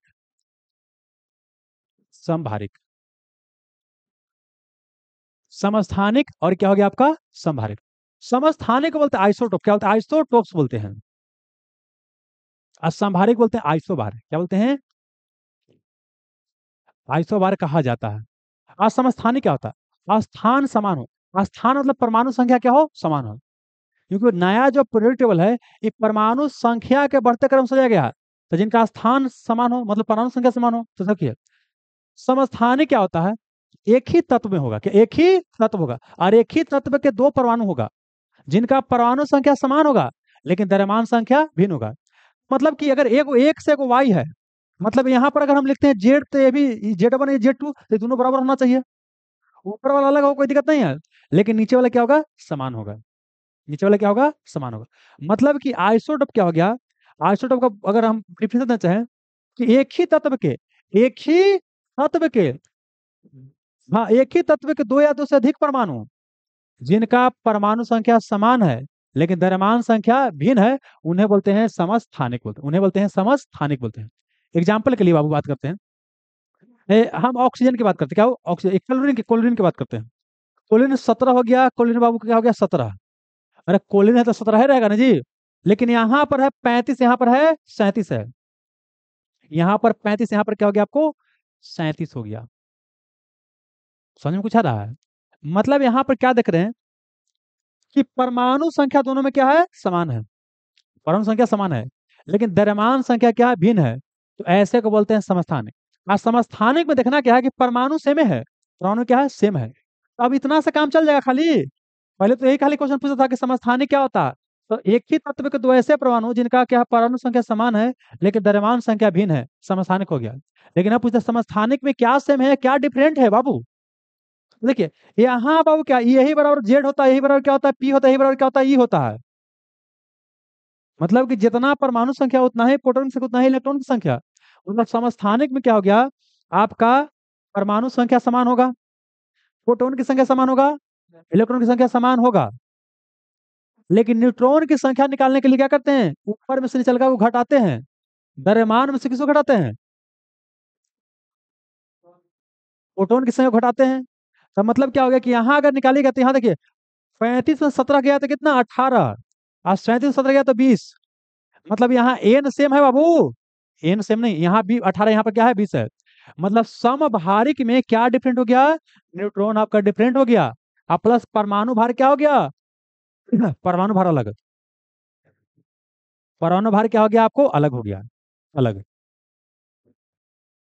समझ में आ रहा है? देखिए बता रहे हैं, इस सब बाबू क्वेश्चन देखिए, एक जगह हो सकता है कि ना क्वेश्चन पूछा गया होगा, लेकिन बाबू इस सब क्वेश्चन क्या करेगा, पूछेगा, ठीक है ना। आप पढ़ा बाबू इसे जाता है, ठीक है ना, ठीक है। आप लोग पैसा दे लो तो पढ़वे करोगे, है ना। जेकरा फ्री में पढ़ना तो थोड़ी सा पढ़ेगा, वो तो भाई बोले बड़ी देर लगी तो चलो होने, है ना, मस्ती मारते हैं VVI फलना सर एक एक घंटा में यहाँ 500 क्वेश्चन बतावो थे, है ना, आई सर तनी मनी बताइए रहे, है ना। लेकिन आप लोग जब आइए कि यहाँ पर पढ़ने के लिए, तब आइए जिसे पढ़ा रहे हैं पढ़िए, आइए। तो क्या बोले, परमाणु भार क्या हो गया आपका, अलग अलग हो गया। न्यूट्रॉन भी क्या हो गया वो आपका अलग हो गया। अब बोलिएगा, एक होता है रासायनिक गुण, एक होता है भौतिक गुण। क्या बोले, एक होता है भौतिक गुण,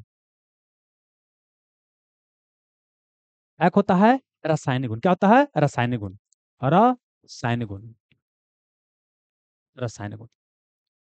भौतिक गुण हो गया वजन कितना है, भार कितना है, सब भौतिक गुण होता है।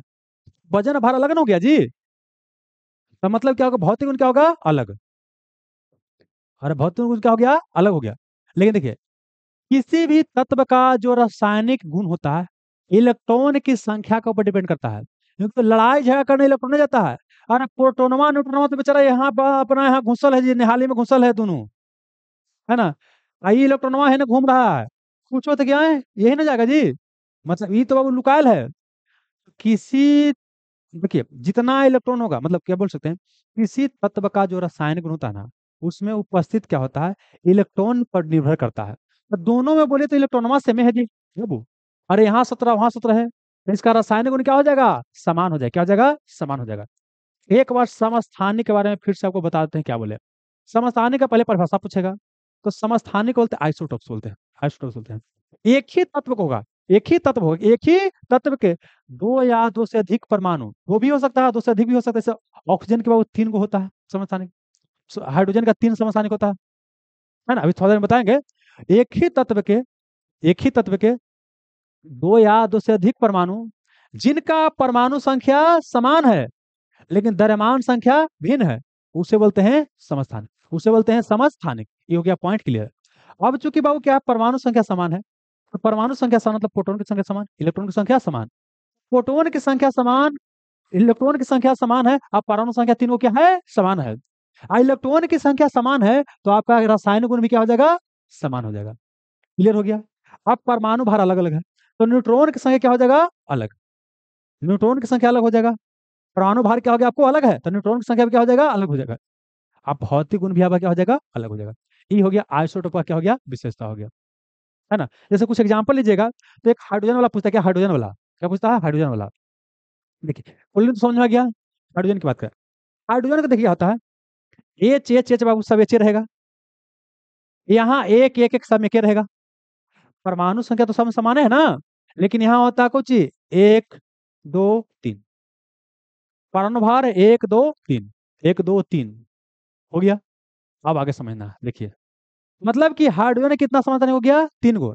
आज तीनों का नाम क्या है, अलग अलग है, तीनों का नाम क्या अलग अलग है, तो पहले यहाँ पर समझा देते हैं, उसके बाद वहां पर आएंगे वो। देखिए क्या बोल रहे हैं, इसको बोलते हैं प्रोटियम, क्या बोलते हैं, प्रोटियम बोलते हैं बाबू। और इसको बोलते हैं ड्यूटेरियम, ड्यूटेरियम बोलते हैं। और इसको बोलते हैं कुछ ट्राइटियम ना बाबू, ट्राइटियम। टाइटेनियम नहीं, टाइटेनियम अलग है, यह है ट्राइटियम, ट्राइटियम। अब समझना है क्या क्या। प्रोटियम ड्यूटेरियम ट्राइटियम, हाइड्रोजन ने कितना समझाने के, तीन को। Protium deuterium tritium, protium deuterium tritium, यहां तक हो गया। अब आते हैं देखिए, इसमें क्या हो गया, तीनों की बात करते हैं। तीनों में प्रोटॉन की संख्या समान, इलेक्ट्रॉन की संख्या समान, रासायनिक गुण समान, परमाणु भार अलग अलग, न्यूट्रॉन की संख्या अलग अलग। इसमें न्यूट्रॉन निकालेगा तो घटाइए, जीरो। यहां पर कितना, एक। यहां पर कितना, दो। मतलब क्या वो, कि प्रोटियम में न्यूट्रॉन से कितना होगा, जीरो। इसमें न्यूट्रॉन होगा ही नहीं बाबू, है ना। अब यहाँ पर ड्यूटेरियम में कितना होगा, एक होगा। और ट्राइटियम में तीन, दो गो, तीन गो नहीं, कितना, दो गो। प्रोटियम में जीरो, ड्यूटेरियम में दो गो, और ट्राइटियम में कितना हो गया आपको, तीन गो। अच्छा गवा गया। प्रोटियम में जीरो हो गया, ड्यूटेरियम में एक हो गया, और ट्राइटियम में हो गया दो गो। ये समझ में आ रहा ना। आपसे क्वेश्चन क्या पूछा है, एक बार सुनिए। निम्नलिखित में से कौन सा तत्व में, मान लीजिए किसी को नहीं दिले, खाली से दिले है।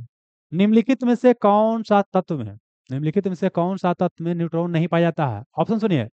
Oxygen, helium, hydrogen. हाइड्रोजन परमाणु में क्या होता है आपको नहीं पाया जाता, हालांकि समस्थानिक का पाया जाता है, लेकिन नॉर्मल केस बोलेंगे तो न्यूट्रॉन बाबू नहीं पाया जाता है। यहाँ तो कोई दिक्कत नहीं होना चाहिए। अब सुनिए, यह दोनों जो होता है ना वो, इसका प्रॉपर्टी अलग होता है।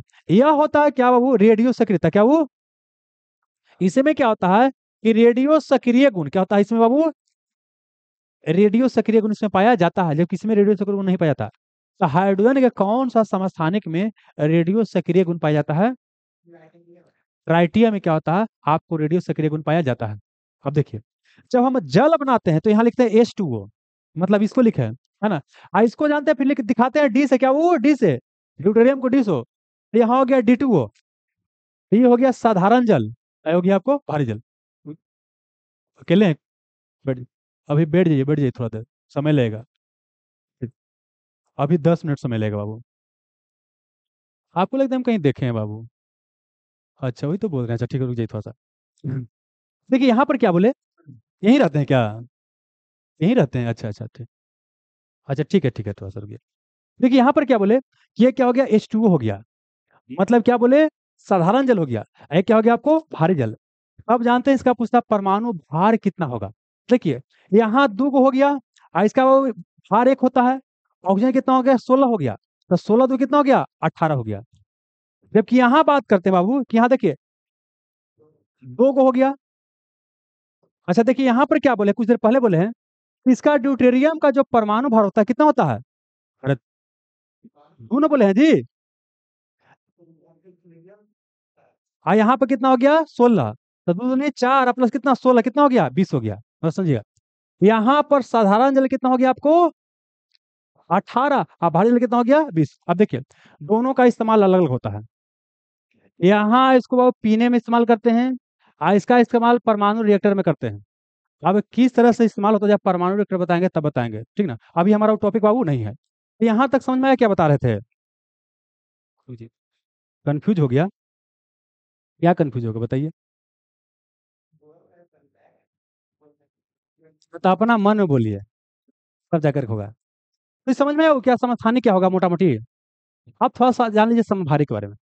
समभारिक इसमें क्या है ना, ये थोड़ा सा समभारिक में क्या होता है कि नाम है समभारिक, मतलब भार क्या होगा, समान होगा। और यहाँ पर परमाणु संख्या क्या होगा, अलग होगा। परमाणु संख्या क्या होगा, वो अलग अलग होगा। परमाणु संख्या अलग होगा। अब यहाँ पर समझिएगा, यहाँ नाम था समस्थानिक, स्थान समान मतलब परमाणु संख्या क्या हो गया, समान। अब परमाणु भार क्या हो गया, अलग हो गया। लेकिन यहाँ पर समभारिक बोल रहे हैं, यहाँ पर भार क्या होगा, समान होगा। आप परमाणु संख्या अलग हो गया। अब समझिएगा, अगर हम मान लें कि एक तत्व एक्स लेते हैं, एक तत्व लेते हैं वाई लेते हैं, तो यहाँ पर मान लें कि 17, यहाँ पर क्या हो गया, वो 18 हो गया। और ऊपर में क्या सेम है। अगर इसका एग्जाम्पल लेना चाहिए तो सबसे अच्छा होगा कि ले लीजिए क्या, एक बार ले लीजिए कैल्शियम ले लीजिए, एक ले लीजिए ऑर्गन, ठीक है ना। यहाँ नहीं, ऑर्गन नहीं, पोटेशियम। पोटेशियम बाबू, क्योंकि यहाँ पर कितना होता है, 20 होता है दोस्त, और यहाँ पर कितना होता है, 19 होता है। 19 होता है, तो देखिए दोनों अलग हो गया। लेकिन दोनों का अलग होता है कितना, 40। हालांकि देखिए पूरा पूरा 40 नहीं होता है, 39 पॉइंट समथिंग होता है। लेकिन फिर भी समझना कितना, 40। तो यहाँ पर अब क्या दिखाई दे रहा है कि ई वाला दोनों क्या हो गया आपका, समान हो गया। मतलब परमाणु भार क्या हो गया आपको, समान हो गया। लेकिन यहाँ पर ये दोनों क्या हो गया आपको, अलग अलग अलग हो गया। तो समभारी का सिंपल डिफिनेशन क्या देंगे कि इसमें क्या है, ये इसमें एक ही तत्व था, ये क्या है, दो डिफरेंट तत्व है। समस्थानिक में क्या था, एक ही तत्व था, ये क्या है, दो डिफरेंट तत्व है। मतलब क्या कि वैसे दो तत्व जिसका क्या होगा कि परमाणु भार समान होगा, और परमाणु संख्या क्या होगा, अलग अलग होगा। परमाणु संख्या अलग अलग और परमाणु भार समान होगा, उसे बोलते हैं समभारित। पहले इतना सा काम चल जाता था, लेकिन अब इतना सा काम नहीं चलेगा। पॉलिटेक्निक के भी एग्जाम दीजिएगा तो इतना सा काम नहीं चलता है। अब क्या पूछे, इसमें क्या क्या समान दिखाई दे रहा है बोलिएगा। इसमें आपको परमाणु भार क्या दिखाई दे रहा है बाबू, समान दिखाई दे रहा है। अब बोलिएगा यहाँ पर क्या है कि परमाणु संख्या अलग अलग है। परमाणु संख्या बराबर पी बराबर क्या बोले हैं बाबू, कुछ देर पहले पी बराबर बोले हैं जेड, और जेड बराबर ई बोले हैं। मतलब कि परमाणु संख्या अलग है उसमें, दोनों में अलग है ना बाबू परमाणु संख्या। सॉरी यहाँ पर जेड बाबू, परमाणु संख्या अलग, तो प्रोटॉन की संख्या भी क्या होगा, अलग होगा। और इलेक्ट्रॉन की संख्या भी क्या अलग होगा। जब इलेक्ट्रॉन की संख्या अलग होगा तो रासायनिक गुण समान होगा, क्या अलग होगा। रासायनिक गुण डिपेंड करता है इलेक्ट्रॉन की संख्या पर। मतलब कि यहाँ पर क्या होगा, रासायनिक गुण अलग हो जाएगा। लेकिन भौतिक गुण क्या होगा बाबू, सेम होगा। यहाँ पर भौतिक गुण क्या होगा आपको, सेम होगा। तो समस्थानिक असंभारिक आपको समझ में आ गया। आप समस्थानिक असंभारिक जब समझ में आ गया, ठीक है। अच्छा इसमें क्या आ गया, न्यूट्रॉन की संख्या समान होगा। न्यूट्रॉन की संख्या आप निकाल लीजिएगा, देखिएगा समान है कि नहीं है। अब देखिए यहाँ से समझना क्या है, एक समस्थानिक संभारिक, तो मुख्य रूप से क्वेश्चन आपको समस्थानिक का संभारिक से आता है। लेकिन क्या होता है, एक होता है सम इलेक्ट्रॉनिक और सम न्यूट्रॉनिक। जब न्यूट्रॉन की संख्या समान होगा तो सम न्यूट्रॉनिक हो जाएगा। जब इलेक्ट्रॉन की संख्या समान होगा तो सम क्या हो जाएगा, इलेक्ट्रॉनिक हो जाएगा। ये सम इलेक्ट्रॉनिक का कुछ एग्जांपल लीजिएगा तो समझ लीजिए क्या था।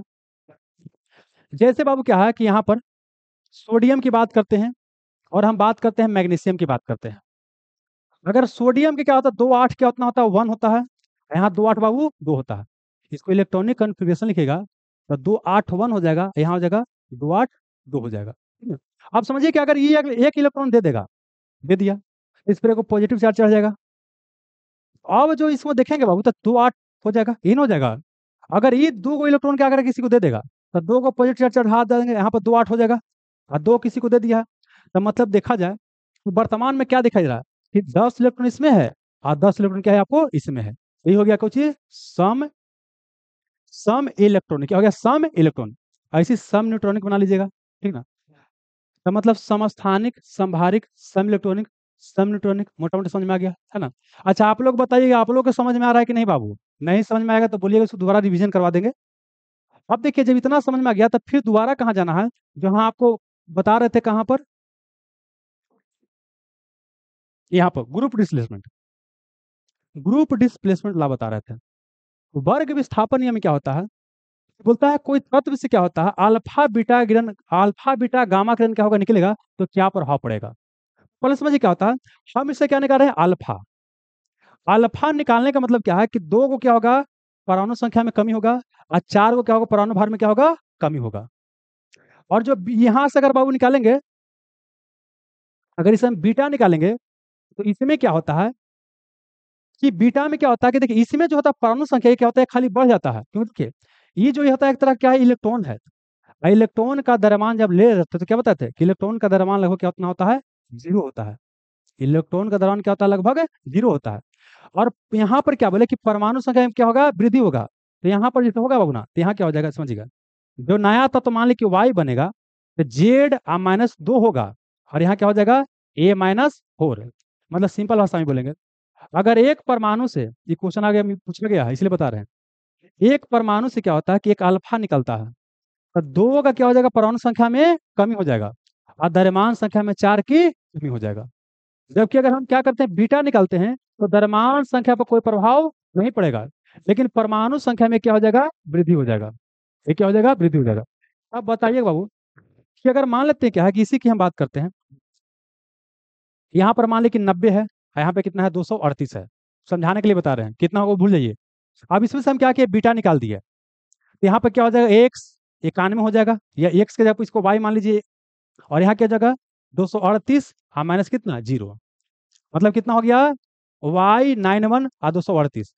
अब कुछ समझ में आ रहा है, यहाँ पर दोनों का भार समान हो गया, तो दोनों का भार समान हो गया, इसका मतलब क्या हो गया कि अगर एक बीटा क्रिया निकलेगा तो समभारी का निर्माण हुआ कि समस्थानिक का निर्माण हुआ।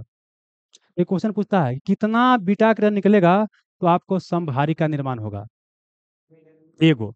अरे एक एगो कितनों निकालते रहिए, बीटा क्रिया निकालते रहिए समभारिका का निर्माण होगा। लेकिन अब पूछेगा कि समस्थानिक का निर्माण होने के लिए कितना चाहिए, क्या पूछेगा समस्थानिक का निर्माण के लिए,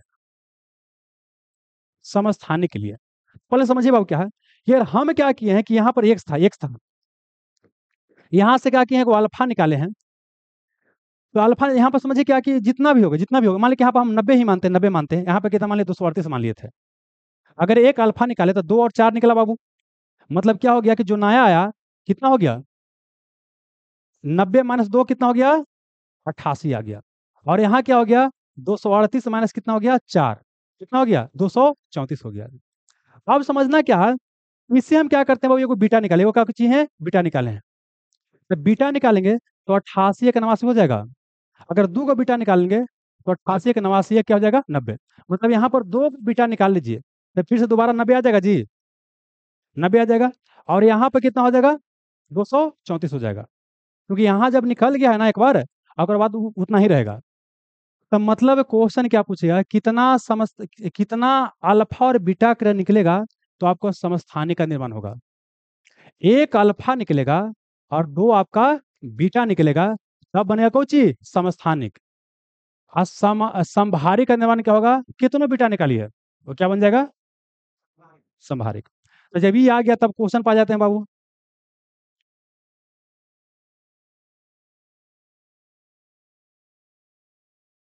मतलब कहने का मतलब कि ई क्वेश्चन को बताने के लिए, ई क्वेश्चन को बताने के लिए लगभग क्या है, आपको आधा घंटा का लेक्चर देना पड़ा। समझ गया ना। ऐसा करते हैं आज इतना ही रहते हैं क्योंकि कुछ मिल लेते हैं, ठीक ना। बहुत दिन के बाद आए हैं मिलने के लिए तो मिल लेते हैं। और कल आइए तो यहाँ से शुरू करेंगे समस्थानिक समभारिक वगैरह से, रेडियो सक्रियता से। ठीक है ना, ठीक है, धन्यवाद। आप लोग बताइएगा दोस्त।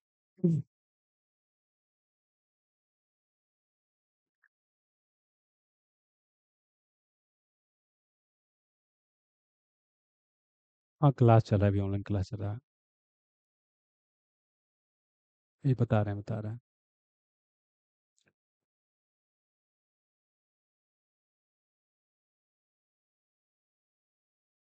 अच्छा ग्रुप डिस्कशन नहीं समझ में आया। अच्छा कल जब शुरू करेंगे दोस्त ना, तो यहाँ से फिर से हम क्या करेंगे, आपको रेडियो सक्रियता को शुरू से लेकर के चलेंगे तो समझ में आ जाएगा। ठीक है, धन्यवाद।